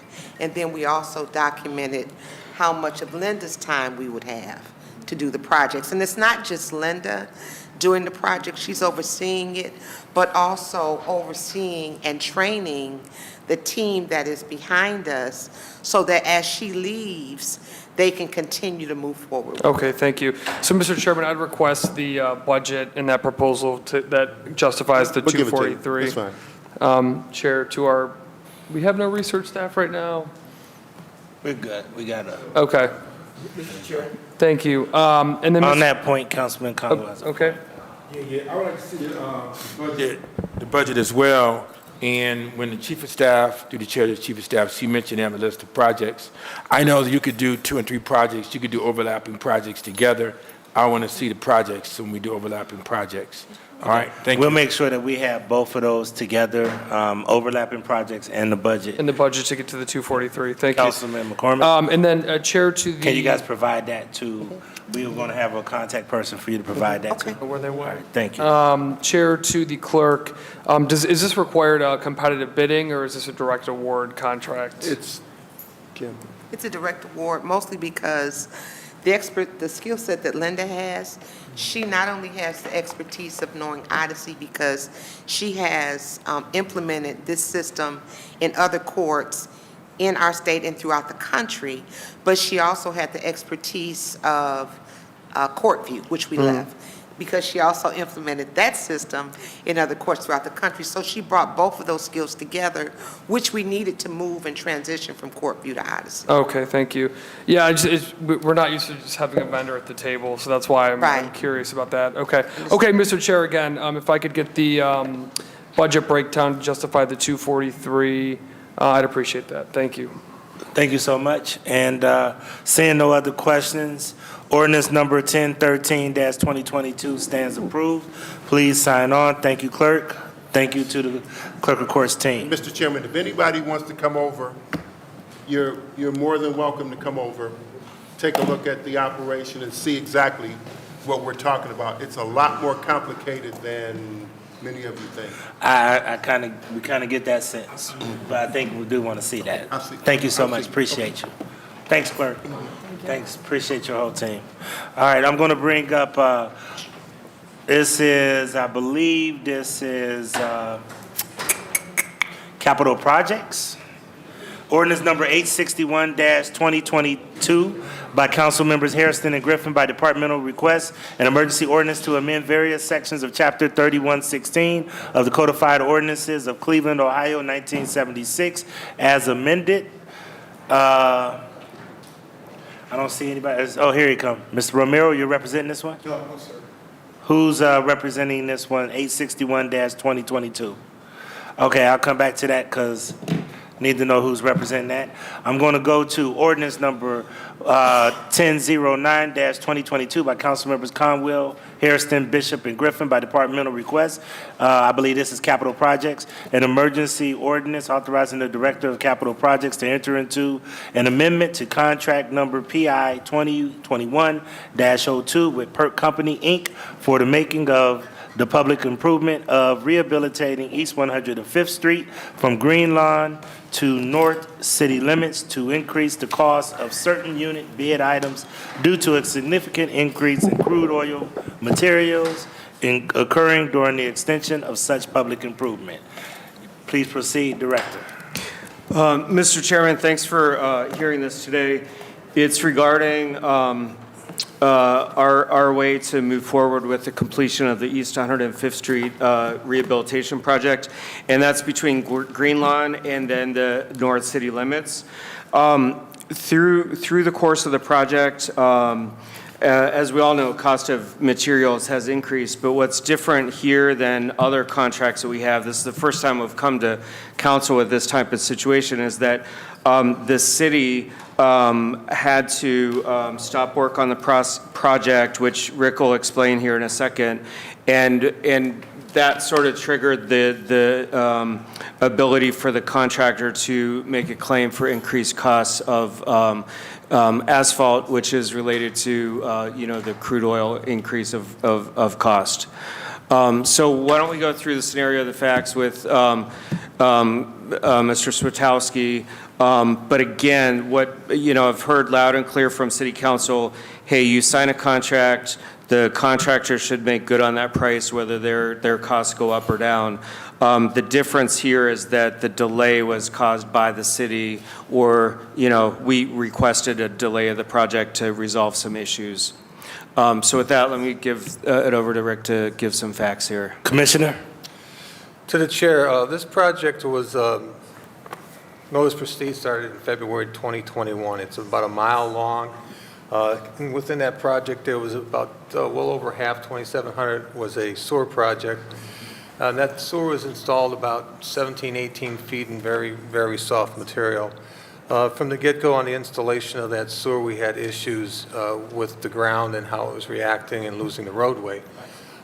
We didn't like what the contractor was doing. We issued a stop work order until we got a better handle on what was going on out there and understanding of the means and methods that he was using. After a while, we thought that he had improved things out there, his means and methods had improved, and we said, okay, you can start again. Not too long after that, we still had the same problem where the road was basically falling into the trench, and we stopped work again. They brought in experts, we brought in experts, tried to understand what had to be done, if we had to do something special, was there a changed condition, was there not, was it within the geotechnical report, what was being seen out there, was it not? A lot of things were going on that basically halted the job. And it was not till toward the end of 2021 that we were able to come to agreement what to do and move on from there. So now the job should have ended in February 22, and we're basically into February 22 just starting up on everything again. So at that point, the contractor was just cruising along, getting the job done. In July, he submits what is called a request for information, saying his asphalt prices went up. And as we look right now, and the price of crude going up 40 to 50% higher asphalt costs than the prior year from when he thought he would have been done with the job. So as he came to us, he made a request for an extra $270,000. We took a look at that and determined that what other ways do we have to do this work that we don't have to spend this $270,000. We have an asphalt requirements contract, as you're aware, which we do the residential resurfacing. We looked at doing the work, and with that contract, we looked at the cost of doing the work based on cost that ODOT has in their pricing index, and we looked at the cost of doing that work based on asphalt prices that we had from projects coming in. All three were far more expensive than the $270 being requested by the contractor per company. Therefore, we thought it would be the best way to proceed and get this job done this year. That was important to us, to get the job done this year and not push it into another year and have further deterioration of what was out there already. So we spoke to law, and the best way to get this done, we thought we can do it by change order. They said that we had to do it through legislation would be the best way to proceed, and hence we are now in front of you looking for approval. And Mr. Chairman, I do want to emphasize that we have received many complaints from residents and businesses on East 105th Street, as well as from Councilman Conwell, just to encourage us to finish up this project. And again, we think this is the best way to get this project done this year. Okay, thank you. This was relieved by Municipal Services. Councilman Bishop, did you have any comments regarding this piece of legislation? Yes, Mr. President. Mr. President, do we typically go back and rework contracts once we have entered into contracts? Do we typically go back and do this on I know all of the costs have increased on materials, but do we typically allow, and PERC has been doing business with the city for quite some time, correct? I mean, I'm sure, they work in my neighborhood, but do we allow our contractors to do this on a regular basis? Through the chairman of the councilman, so we do not have that provision in our contracts to allow a cost increase like this. My understanding is that ODOT does have that type of pricing change allowance in their contracts. But for us, once you sign a contract, you agree on that price, and if prices go up, it's at their, you know, they lose out. If they go down, you know, we lose out. But we always stick with that contractor price. So this is very unusual. We, even throughout the current situation, this is the first one that we've brought to the table. And as far as I know, there's no one else that would qualify because of the parameters that this was, you know, caused by our multiple stop order requests. So, through the chair, has the Ohio Department of Transportation, have they increased their payout to the PERC company on this project also? Well, through the chairman of the council, it wouldn't be that ODOT increased their payout to PERC, but on ODOT contracts throughout their service area, I think that's what Rick could speak to for other contractors. To the chair, to the councilman, this is a city project. It's financed by Issue 1, utilities and general obligation bonds. It's not an ODOT project. That's what the director was just mentioning. Other entities do recognize the fact that prices do go up during the course of a contract, and they take it into their specifications that they can pay a price index depending how that goes up or down. The unique situation, as the director mentioned, is this job should have been done in February 2022, and we're at the end of November, so the contractor could not have anticipated pricing his asphalt basically an additional year out. And that's why we recognize that, yeah, there's legitimacy here for this price increase. Okay, through the chair, to the director or to the engineer, you mentioned that the issue was the ground was unstable, correct? To the chair, to the councilman, that was, when we were doing the sewer installation, we were having a lot of issues.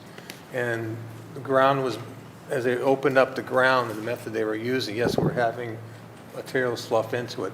That's how that's related to this price increase, is that we stopped work on 2 occasions trying to correct that situation, which we did, and everything was done, and then we got to the asphalt a year later.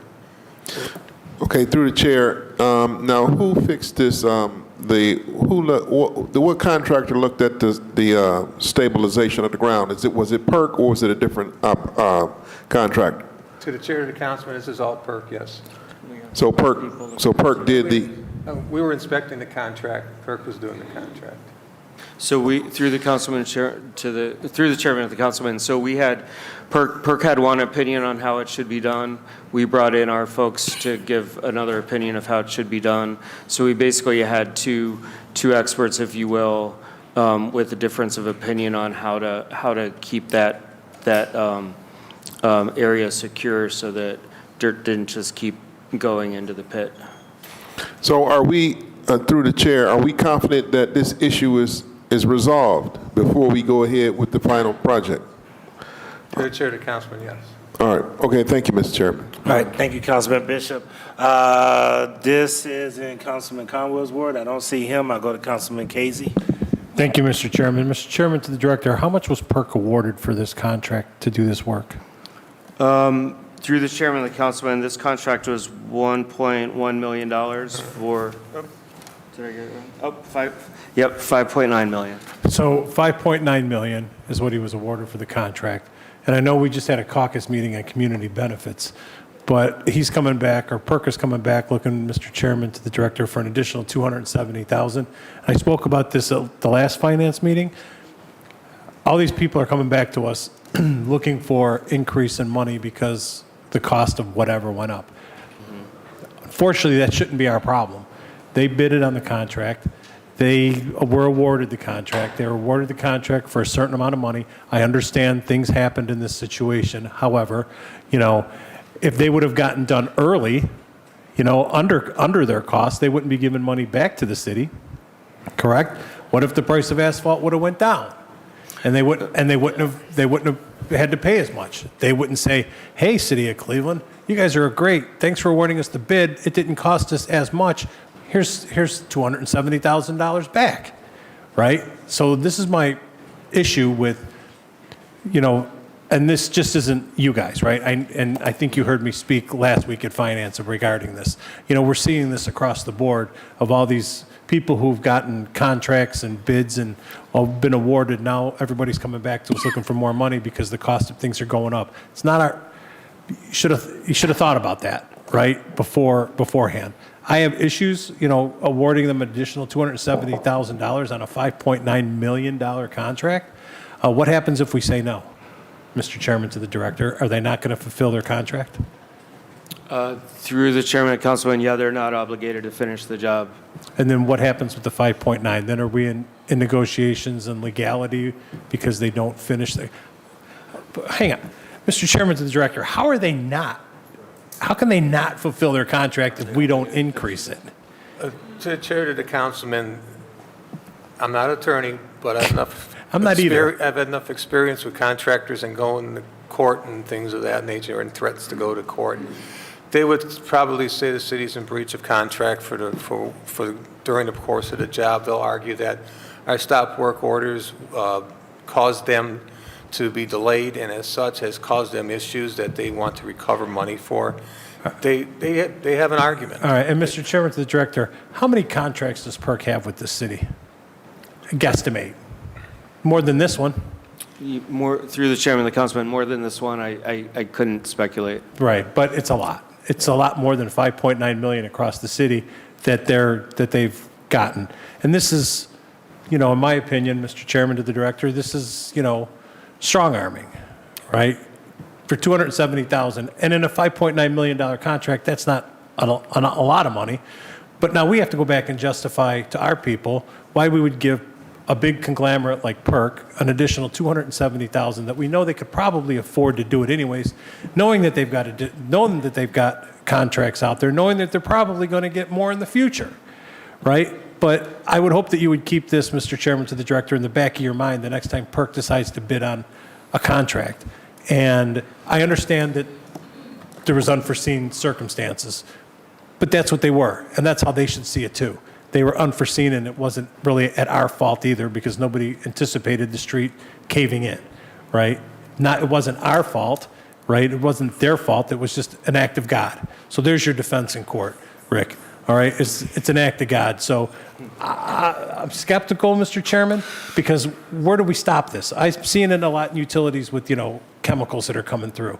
Where are we finally going to say to somebody, no, right? You can't have additional money because you got to fulfill your contract. So two things that I want to make sure we clarify. I want to make sure I clarify because I understand the councilman's frustration. One is, you're saying that you're coming back that this is a legitimate cost increase because the city caused the delay, which caused the extra $270,000. And then number two, if I hear you correctly, you're saying that there were some other problems with the actual street, which leads me to ask another question, which is who actually did the survey of the street, and do they bear some accountability before they put forth the bid without knowing that some of that base work was going to be needed? So, if you don't mind me. So, Mr. Chairman, first, as a, you know, public meeting, I'm not gonna confirm that it was the city's fault that this got delayed. It was just got But delayed. I will say that the city worked to, you know, who knows where this is going to go? So I don't, you know, want to. But I did want to make sure I expound upon something. Sorry to jump in, because I'm trying to salvage this. This also is your concern that in order to get this done without it getting another year and going through another winter and causing more deterioration, that the law department recommended that you guys just do this add-on for $270,000 so that you don't have to have a project that can actually cost even more if it deteriorates this upcoming year, right? Mr. Chairman, thank you. That's exactly the case, and that's what Councilman Conwell and I had discussed And, you know, like I said, he's discussed with me the residents and businesses who have been asking for the city to get this job finished so that 105th Street can be opened up. And Councilman Casey brings up a good point that I think that we are going to have to look at across the board, because everybody's coming back to us saying costs are going up and materials are going up and we need an extra XYZ. And our revenue is not going up. So it's hard for us to continue to supplement these costs when we're not bringing any more revenue to cover those. So he actually brings up a great point, but I do understand that at the end of the day, the public's priority and the public right, our priority is not to deal with profit. Our priority is to deal with service, and we need to make sure that we mitigate a service. But I think Councilman Casey brings up something that's systemically that we need to look at. Councilman Casey, you want to finish up? Yeah, just one more point. I mean, Mr. Chairman, you know, if we went back to the voters, right, and said, hey, the cost of government has gone up because we have things like this going on, you know, we want to increase your tax, and let's put it to a vote. I'm 99.999% sure that those residents of the city of Cleveland would not vote to increase that tax so that we could continue the good government, because we have things like this going on. So it's really something systemic.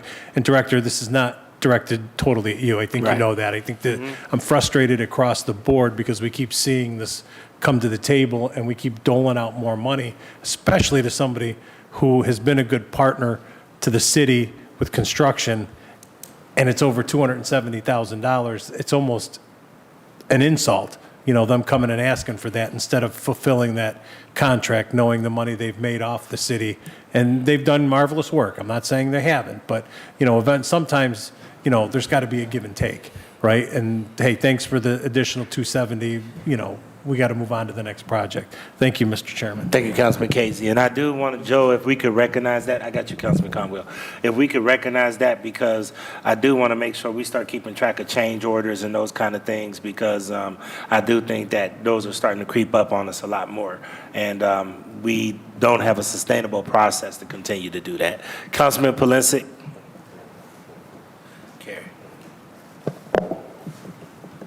Mr. Chairman, to my honorable colleagues and to the director, and to Mr. Switalski, I agree with many of the things that have been said around the table, having worked on numerous construction projects over the years. But at the end of the day, we got to get the street done. You got to get the street done. I mean, we can play hardball and balk. And then I can tell you, and I can assure you, come next year, it ain't going to be any cheaper. There's the problem we're confronted with. So I expect supply chain issues to continue, cost of materials continue. I believe myself, we're in a recession now, and we've got to figure out how to get this street done. It's taking too long now. We got to get this roadway done. So I don't know what other options we have. If somebody can give me a better option, because with Councilman Casey, I concur with many of the points that he made. But costs aren't going down. Material costs aren't going down. We see what's happening within the futures market with oil. I mean, at the end of the day, believe it or not, this might be the best deal. Yeah. This might be the best deal. Yeah. And if we don't do it, 105th isn't going to get done. And it's got to get done. So that's all I can say, Mr. Chairman, my colleagues. I support the legislation. Thank you. And Councilman Polensek, I concur. That's one of the reasons why I brought up what I brought up, is that we take the chance of, one, this going to deteriorate even more, which makes it cost even more. Nevertheless, if we end up in court, then you add on court costs to this. You're exactly right. Sometimes the cost to mitigate this at $270,000 is the deal. I hate to say it, and I know that the government is often seen as generous, but actually this saves the taxpayers money compared to what it can possibly and potentially cost us, if I'm understanding correctly. Exactly, Mr. Chairman, and just to reiterate, we thoroughly vetted this with the law department and thoroughly vetted it, different options, and even like we said, if we used our own requirements contract, how much would it cost? And this is still the best option. And let me make sure that we know this for all the colleagues. Border Control is chock full of different change orders. And if you haven't been watching, I'm sure Councilman Casey, who is doggedly watching a lot of this, there's been a lot of change orders coming our way.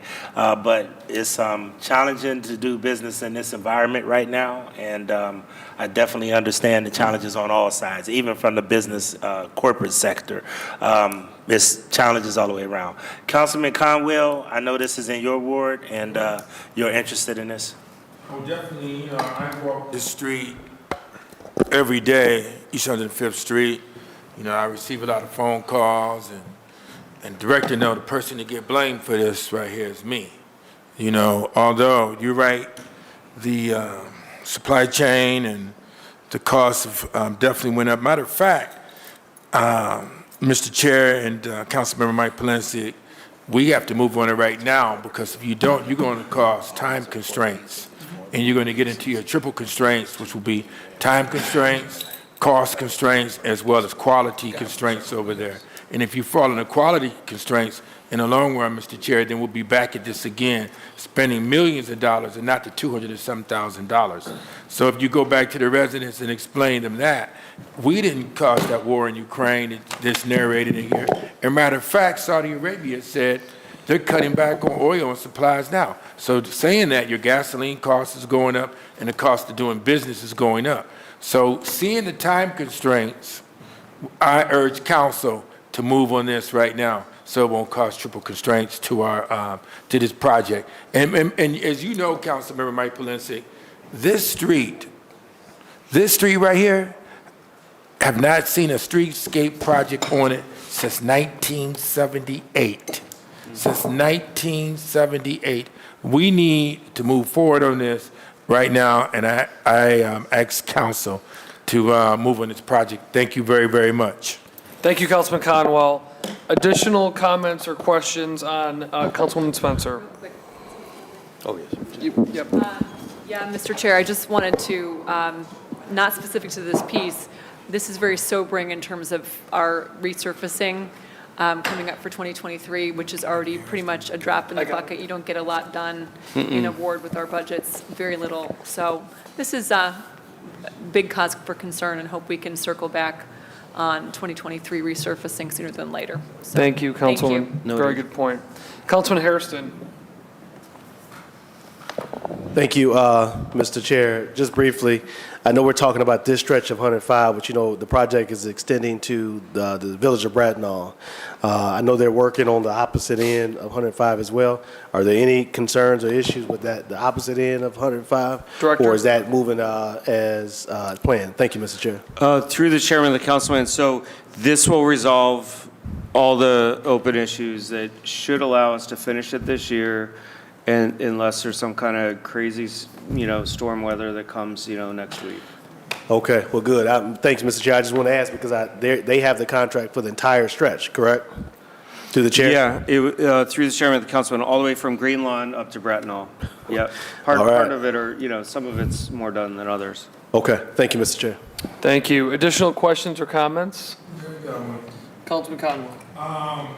You mentioned, Director, through the chair, the director, the project will close out at the end of this year, meaning what, in November or December? Director? Through the chairman of the councilman, it should be finished in November.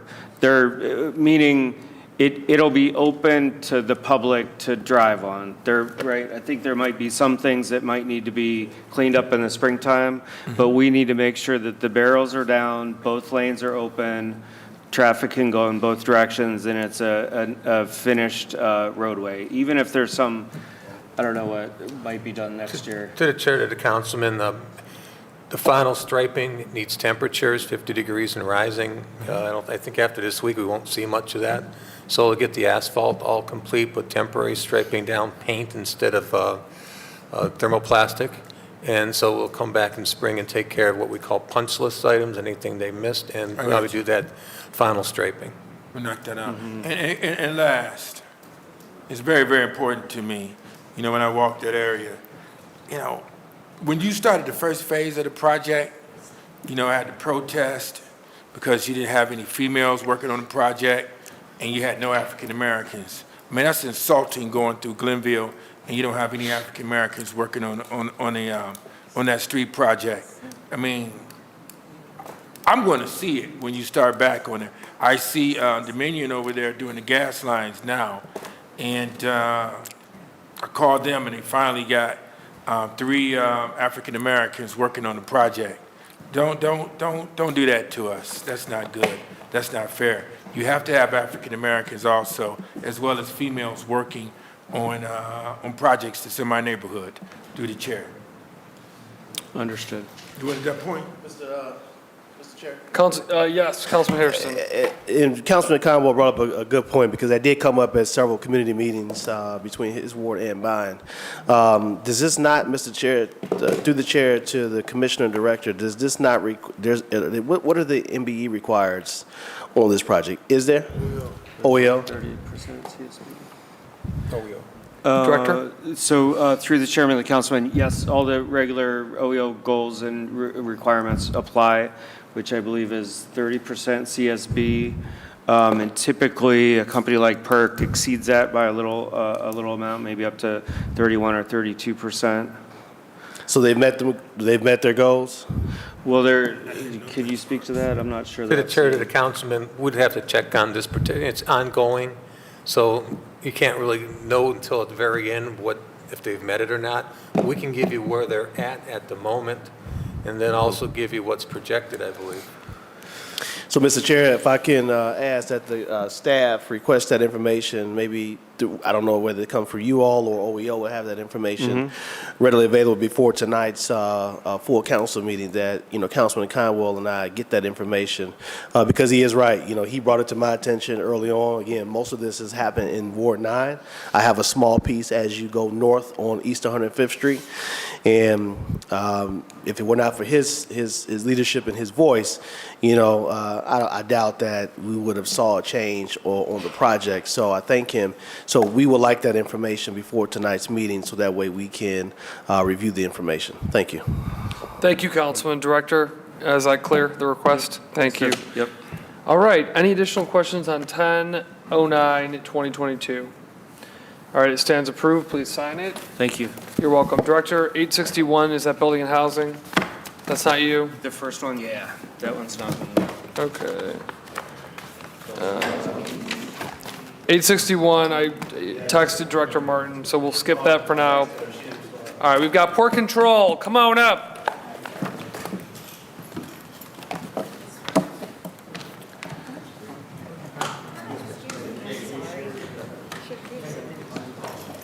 You got the whole crew today. Look at you. All right. Hey, Director DeRosa, if you see Director Martin, will you tell her she's being paged? Thank you. Okay. All right, ordinance 866-2022 by Councilmembers McCormick and Griffin by departmental request, authorize the Director of Port Control to enter into one or more contracts with Impact Communications for professional services necessary to provide design, engineering, production, fabrication, delivery, and other necessary services for the Victor Schrecken Ghost sculpture, time and space, second time I've had to say this, to be installed at Cleveland Hopkins International Airport for the Division of Airports, Department of Port Control. Who is my director today? You're all pointing at each other. No. All right. I thought you were going to. So specific to this topic, Sherry is the subject matter. Yes, but I'm going to start I'm with. here on behalf of. Okay, so we'll start with you, and then you delegate. Here. So you're the Okay. boss today. Yes. All right. So yes, we are here to. The first item is our proposal for ordinance number 866-2022, Schreckengoss sculpture, request for Department of Port Control to enter into a contract for installation of the art exhibit. Wonderful, thank you. And if you could tell us hand us off to who's going to tell us a little bit more about the art, Absolutely, and please. Sherry is here, Sherry Cloud is here. Hi, to Sherry, talk how are you? about Please that. introduce yourself. Yes, my name is Sherry Cloud, and I am the program manager for the art program at Cleveland Hopkins Airport. And the Victor Schreckengoss project is a project that has been in the making for I want to say the past 8 or 9 years, right before COVID. It was approved by City Council, thank you, for installation. However, the pandemic hit and it just stopped everything in its tracks. So now we're back in front of you guys to get it approved again. The Victor Schreckengoss is a renowned artist known as the American Da Vinci. He's from Cleveland, Ohio. He is was a teacher at the Cleveland Institute of Art, and he is an industrial designer and artist and sculptor. Time and Space is a piece that was installed on the airport back in 1956 under its first renovation, and it includes the signs of the zodiac, and it faced the front of the building. And at this time, we are trying to reinstall, and the pieces have been restored to a nice value of over $500,000 that will be installed at the central, what is it called? Thank you, Central Checkpoint. I'm sorry, I'm a little nervous here. Oh, no. At the Central Checkpoint. And we're looking at $160,000 and a little bit of change to have this installed there. Thank you so much for this description. And members, you have a packet on this. Going first to the Chair of Transportation Mobility, Councilman McCormick. Can you please report out on this? Yes, Mr. Chair, this has been heard at the Transportation Mobility Committee, and it was unanimously approved. I'm a little levity today. You know, it's like 5 o'clock. So, no, we did hear this in Transportation Mobility, and it was unanimously approved. Do I have additional questions on 866-2022? Hearing none, 866-2022 stands approved. Please sign it. Thank you. And no need to be nervous. We only bite sometimes over here. All right. Acting Director, Ordinance 986-2022 by Councilmember McCormick and Griffin by departmental request. An emergency ordinance authorizing the Director of Port Control to employ one or more professional consultants, software developers, or vendors to develop and implement an emergency alert notification system and related services at Cleveland Hopkins International Airport and Burke Lakefront Airport, authorizing the purchase by one or more contracts of the systems for a period of 1 year with 4 one-year options to renew, exercisable by the Department of Port Control. Director, tell us about getting out of the 90s on this one. Right. So through the chair to the council, yes, this is a very antiquated system. We are essentially playing catch-up to integrate a robust system that meets today's demands, and it is long overdue. Thank you, and tell us a little bit more about what this system does. I'm going to defer today on to Commissioner? How are you doing? To the chair, to the council. So the crash phone system or red phone system, there's several names used, is a direct line from air traffic control to our emergency services, where on the airport is our ARF department, fire and medics, CPD on site, and then our airport operations group.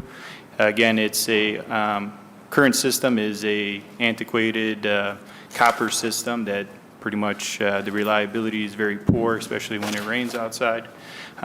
So we're looking to upgrade to a fiber system and more wireless system.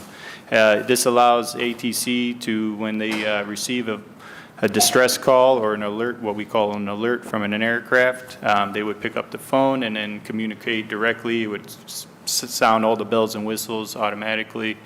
They would come over a PA.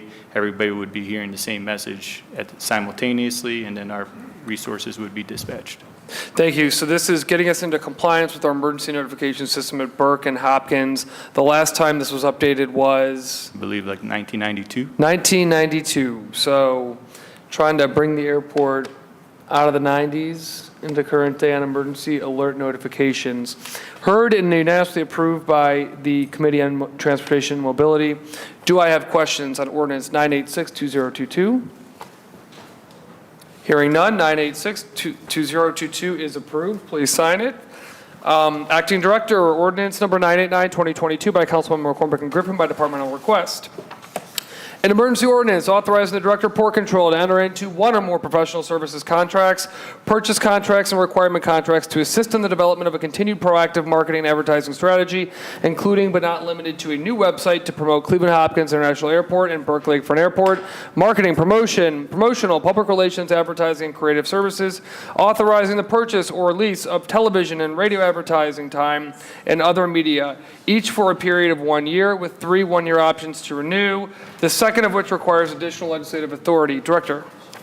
Yes, thank you, through the chair to the council. So this is a very important contract for the airport. This encompasses all of our marketing and communications strategies, along with all of our air service development marketing, both domestic and international. John is here if you had any John, you've further come all questions. this way, waited all this Yes, long. You got to you chip have. something in. Oh, just for my council person. Thank you. There we go. All right. Yeah, I'm what they call the air service development guy.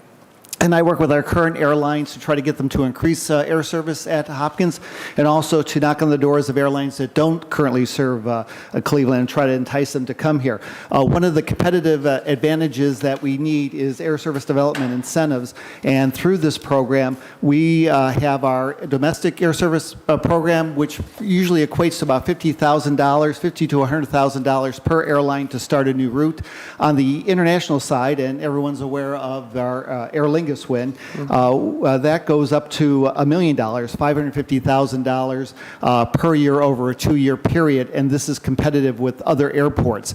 Years ago, it was basically a $50,000 program, and we did not know why international carriers were not knocking or answering our door when we asked them to come in. I believe that we're extremely competitive right now with the program, and as we move forward, there's still a lot of work to be done, and I think it's critical that this program moves forward with this incentive program. Thank you so much for that feedback. Director, this is a $2 million anticipated cost, but that is a cap. Is that correct? Or that is an anticipated cost? Anticipated cost, we'll know precise numbers once we enter the contract. Okay. Over time, that has been about what the contract has equated to. Okay. I also want to point out that this initial year, the first new year, we are also, this includes all of our efforts in regards to the implementation of the master plan. So marketing and communications strategies, Gonna be a biggie. very big. Yeah. Director, our current vendor is Recess, but this will go out for competitive bid. Is that Right, correct? correct. Okay. This was heard and approved by the Committee on Transportation and Mobility. What questions do I have on 989-2022, marketing for the airport system? Hearing none, 989-2022 stands approved. Please sign it.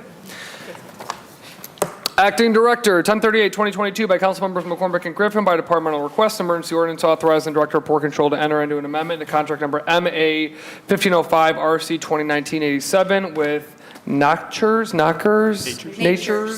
Alpine Solutions LLC for the purchase of various FAA-approved de-icing chemicals to provide a new provision to allow for a modification to the unit prices of the products due to supply issues and rapidly fluctuating prices. Director, make Councilman Casey's day and tell us about increased prices for 10/30/2022. Right, we were reluctant to follow that last piece, but yes, similar in that this is a vendor that we rely heavily upon. They are an Ohio vendor that does help the airport in regards to the shipping and so forth.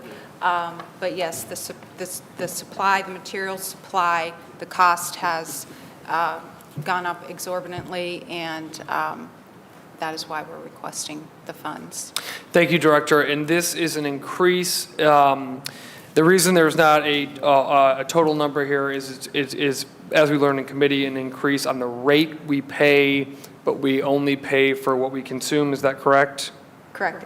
Go ahead. To the chair, yeah, that is correct. Okay, and can you please review those increases in rates for the viewing public? Right. So we purchase mainly two types of chemical. One is sodium formate, which is a solid. we can't use general salt that are used on the roadways due to the corrosive nature. So we do use sodium formate on the airfield, which is an approved chemical by the FAA. The increase on sodium formate is about 40%, which is, it's by the short ton, it's going up $529 per short ton. We typically use around 450 tons per year. And I also, for the councilman, I know there are questions about our approximate cost, which I can get to in a second. And then we also use potassium acetate, which is a liquid form anti-icer, which we would typically put down prior to storms. And this is about a 30% increase, 28%. And it's $1.17 per gallon. And normally we go about 190,000 gallons a year. Thank you. So, and then if you Please want, review that in advance. Yep, that's good. Yep. So our costs per year over the last few years here, our lowest range is 750,000, and then the highest amount it was 1.4 million. Again, it's all variable based on the weather and types of events we have. So we anticipate a heavy usage this year based on the forecast that we've received. So. Thank you. And as we discussed, when we have 1 month of snow during the holiday season and we're back to 70 degrees, I'm wishing this into existence. Yes. We would not, what we don't use, we don't pay for. Is that correct? Correct. It's based on delivery orders. So what Okay. we would do is just order, we have a minimum stockpile, and then once we reach that level, we would reorder to get us back to appropriate levels. Thank you. And we need to maintain a contract because our stockpile is roughly a month? Yeah, I mean, it can be less, it can be more. It depends on what Mother Nature But we decides. must have these contracts in place. Is that correct? Correct. Yeah, we need to have the ability to order these specific type of chemicals that are not just really found. Thank you. And Commissioner, where do these come from? The actual chemicals or the raw materials? Or, The company where yeah, the it ships company to that us. we work with, Nature's, is out of Marion, Ohio. Okay. The closest competitor is, as you guys know, Iowa. In And Iowa. And Okay. so we do have a break. The Marion company, Nature's, does service a lot of the regional or the region of airports from Detroit to Philadelphia to everything. So we do have some sort of benefit because it does keep our freight costs low. And I did want to mention that they did appoint or request a cost increase, unit price increase, which we have denied in the past. So this is why they've gotten to this point where it's either we proceed with the cost increase or we're going to be finding something else to do. So. Thank you. And Commissioner, do you, to the best of your professional knowledge, do you believe that us not adjusting the rate could jeopardize a renewal after this last year of the contract? I agree with that, yes. Meaning that they may not bid on it? Yeah, they might not bid on it. Again, we've been with them and they've been with us for a very long time. They're industry partners with many of the other airports. So, yeah, if we don't, we risk losing the business with them and then also, in turn, paying a lot more down the road. Thank you. Councilman Brian Casey. Thank you, Mr. Chairman. Mr. Chairman, to the acting director, are we currently under contract with Nature's? Is that how you say it, Nature's? Yes, we are. And how long is that contract for? Go ahead. So we are about to enter our last option year, so November of '23. So we're still under contract with them for another year, correct? Correct. Okay.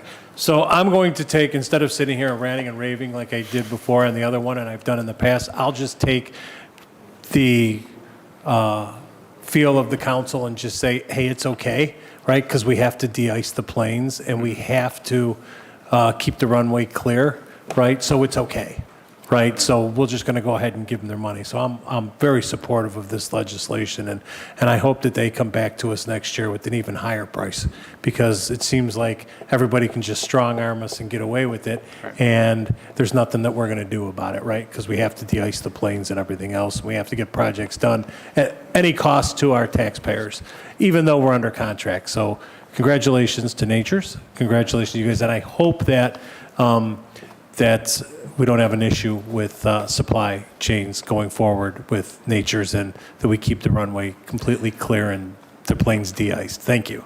Thank you, Councilman. And I guess following those comments, I would ask the director, did the airport system do its due diligence to understand that this was a necessity to bring this forward to council? So we probably can't speak to what was done with this contract initially, since Dayon wasn't in charge of it then. But moving forward, we can assure you that we will take into consideration all of these things when we are developing a contract. We will certainly ensure that we are protecting But bringing this piece ourselves. today in your mind is absolutely necessary. Absolutely necessary, absolutely To the- positive.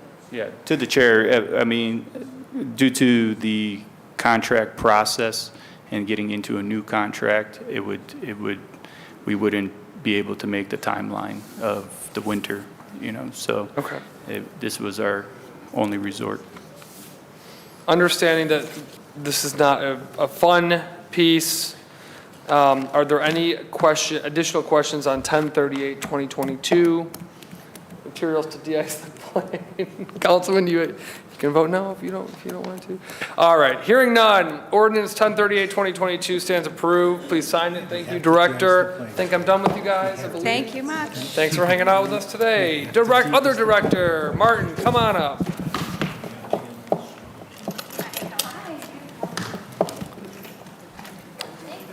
Ordinance number 861, 2022 by council members Harrison and Griffin by departmental request. An emergency ordinance to amend various sections of chapter 3116 of the codified ordinances of Cleveland, Ohio, 1976, as amended by ordinance number 80709, passed July 1st, 2009, relating to the construction and post-construction site storm water runoff control, and to repeal sections 3116.12 relating to waivers. Director, good afternoon.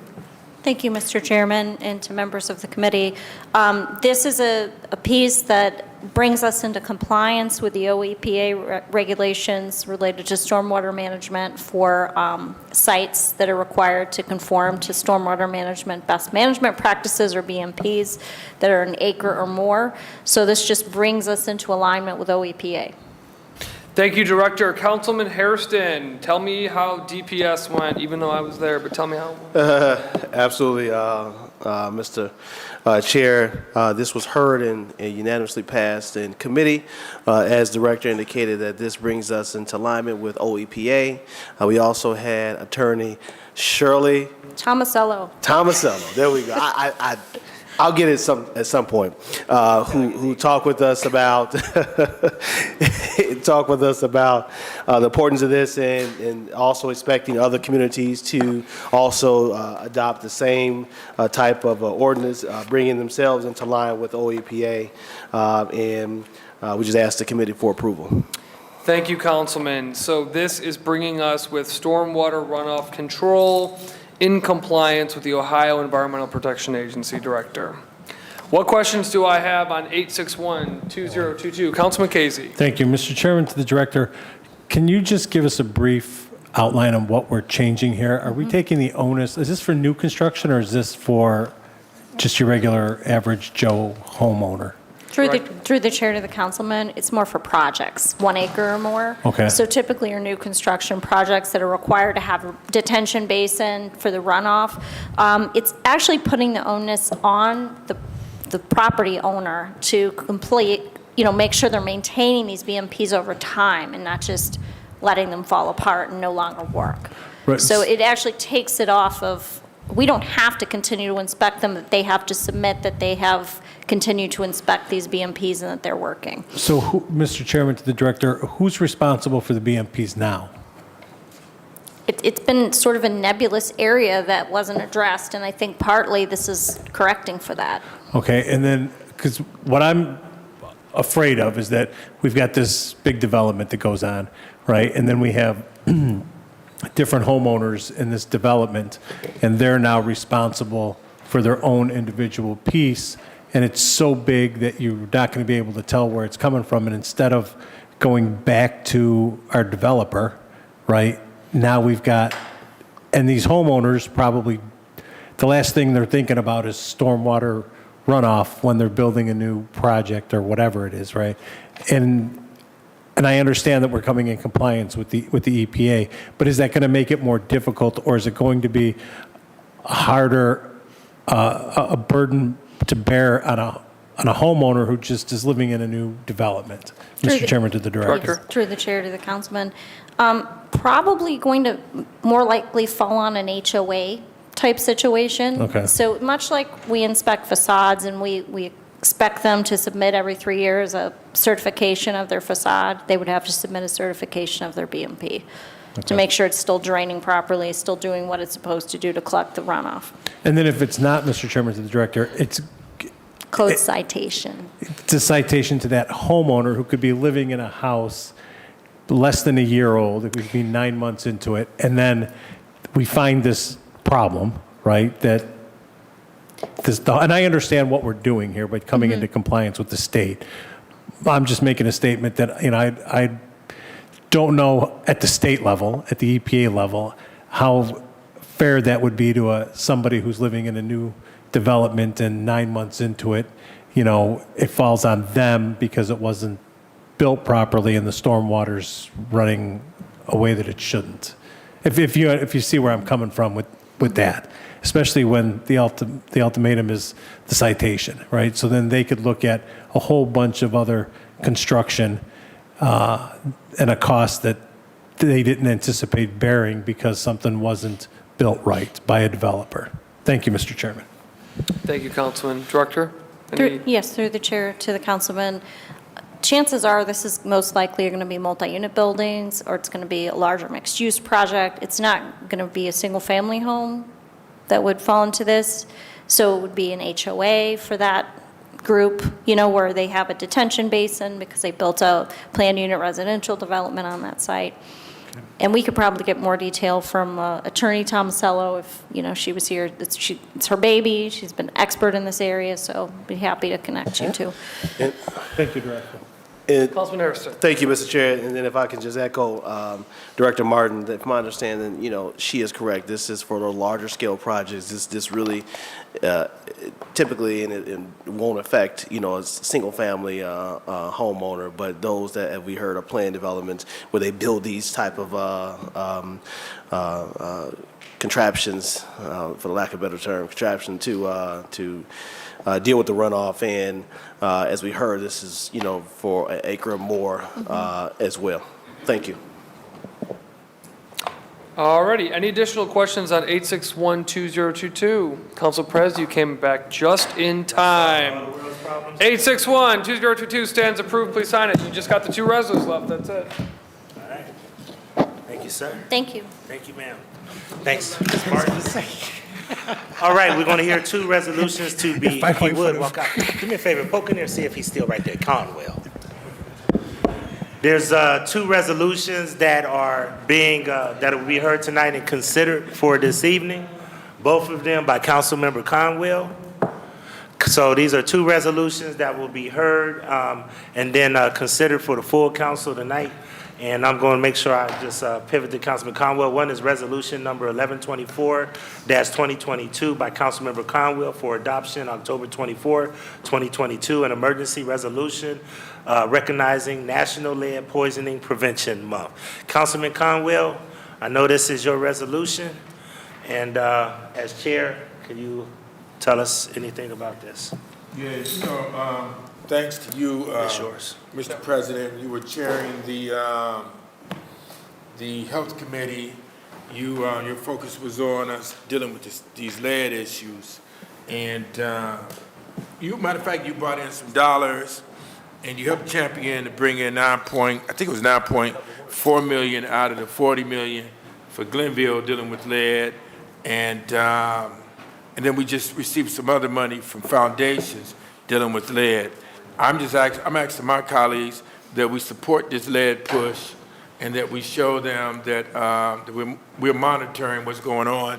And Mr. President, we're going to host a hearing dealing with the progress review of this lead. So I don't want council just to help to continue to champion it, but they'll come here with giving us some outcome measures, Mr. President, with this lead issue. So I'm asking council, let's support this resolution, but also be at the hearing to see what they're doing to champion it as well, so we can continue to champion it and monitor and control the lead issue that's in our communities. Thank you very much. All right, thank you so much, Councilman Conwell. Seeing no other questions, ordinance number or resolution number 1124-2022. This is National Lead Poisoning Week. Lead Poisoning Prevention Week. The Port Authority is next. Councilwoman Spencer on recognizing Lead Poisoning Prevention Week.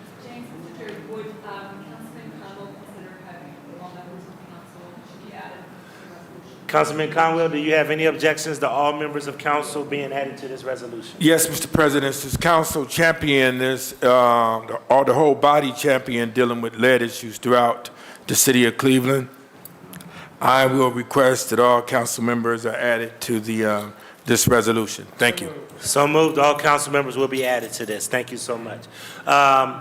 Next resolution 1124-2022 will be heard by the full council tonight for passage. Next resolution is resolution number 1126-2022 by Councilmember Conwell, an emergency resolution supporting issue 6, the Port Authority of Cleveland's levy renewal. Councilman Conwell and then Councilman Polinsky. You know, it's a levy renewal, Mr. President. It's not an increase, it's a renewal. And we need to support the Port Authority so that we can continue to push economic development throughout the city of Cleveland. It would bring jobs, it would continue to put people to work. And what is better than bringing jobs into the city of Cleveland? Work is therapeutic, Mr. President. Also, this council, everyone here believes in the power of work. If we can keep people working, we can keep families together, and we can make our ports and our infrastructure strong. So I ask council to support issue 6. Thank you so much, Councilman Mike Polinsky. Mr. Chairman, my honorable colleagues, and to my colleague, especially my colleague, Councilman Conwell, I support the port, but I will tell you I'm a little miffed. They contacted my office for an endorsement, of which I agreed to endorse them, but I also indicated that they really don't communicate with city council members. I can't recall the last time they ever came over here and talked about what they do, their activities of the port, how they can benefit our neighborhoods, especially our commercial districts, some of our industrial areas.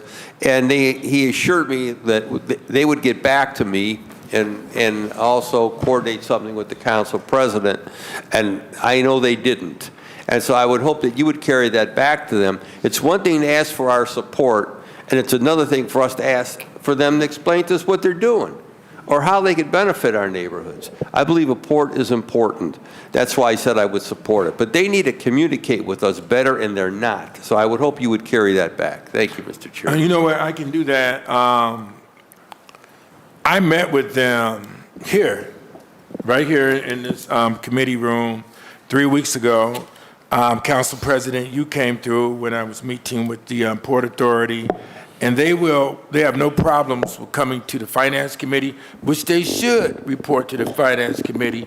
And Mr. President, at least semi-annually, giving us a progress update and progress review what they're doing for the city of Cleveland. It should be standing that every 6 months, semi-annually, the Port Authority should be right here in front of Cleveland City Council saying, this is what we're doing for the city of Cleveland. And I yield to the president. So we are going to bring the port to us, and they're going to need to know what all the port does, because they do have the capacity to invest in our neighborhoods and do a lot of other things.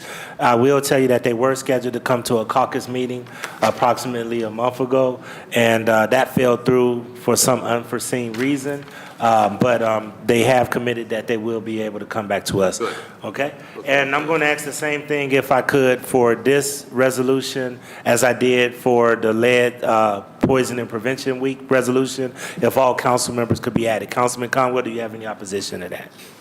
Thank you. I would love to have since we champion jobs and we champion economic development, as city council members, I would ask for all council members to join in signing on with this resolution. And Mr. President, may I add this to you? before the election come, could they come to the Finance Committee and Councilmember Mike Palistic is right, and narrate to us what they're doing in the community? I know because they met with me for 2 hours here, but it's only fair that they talk with the others. The only challenge that we have is that next week we're not meeting in the evening, and then the week after that is the day before election. So we can have a conversation, or maybe I can have another kind of engagement other than this, but I might have a hard time fitting them into our regular council routine. But I will reach out to the organizers of the Port Authority and have that discussion with them, okay? Thank you very much. All right, Mr. thanks, President. everybody. Seeing no other questions, this meeting of Finance, Diversity, Equity, and Inclusion is adjourned.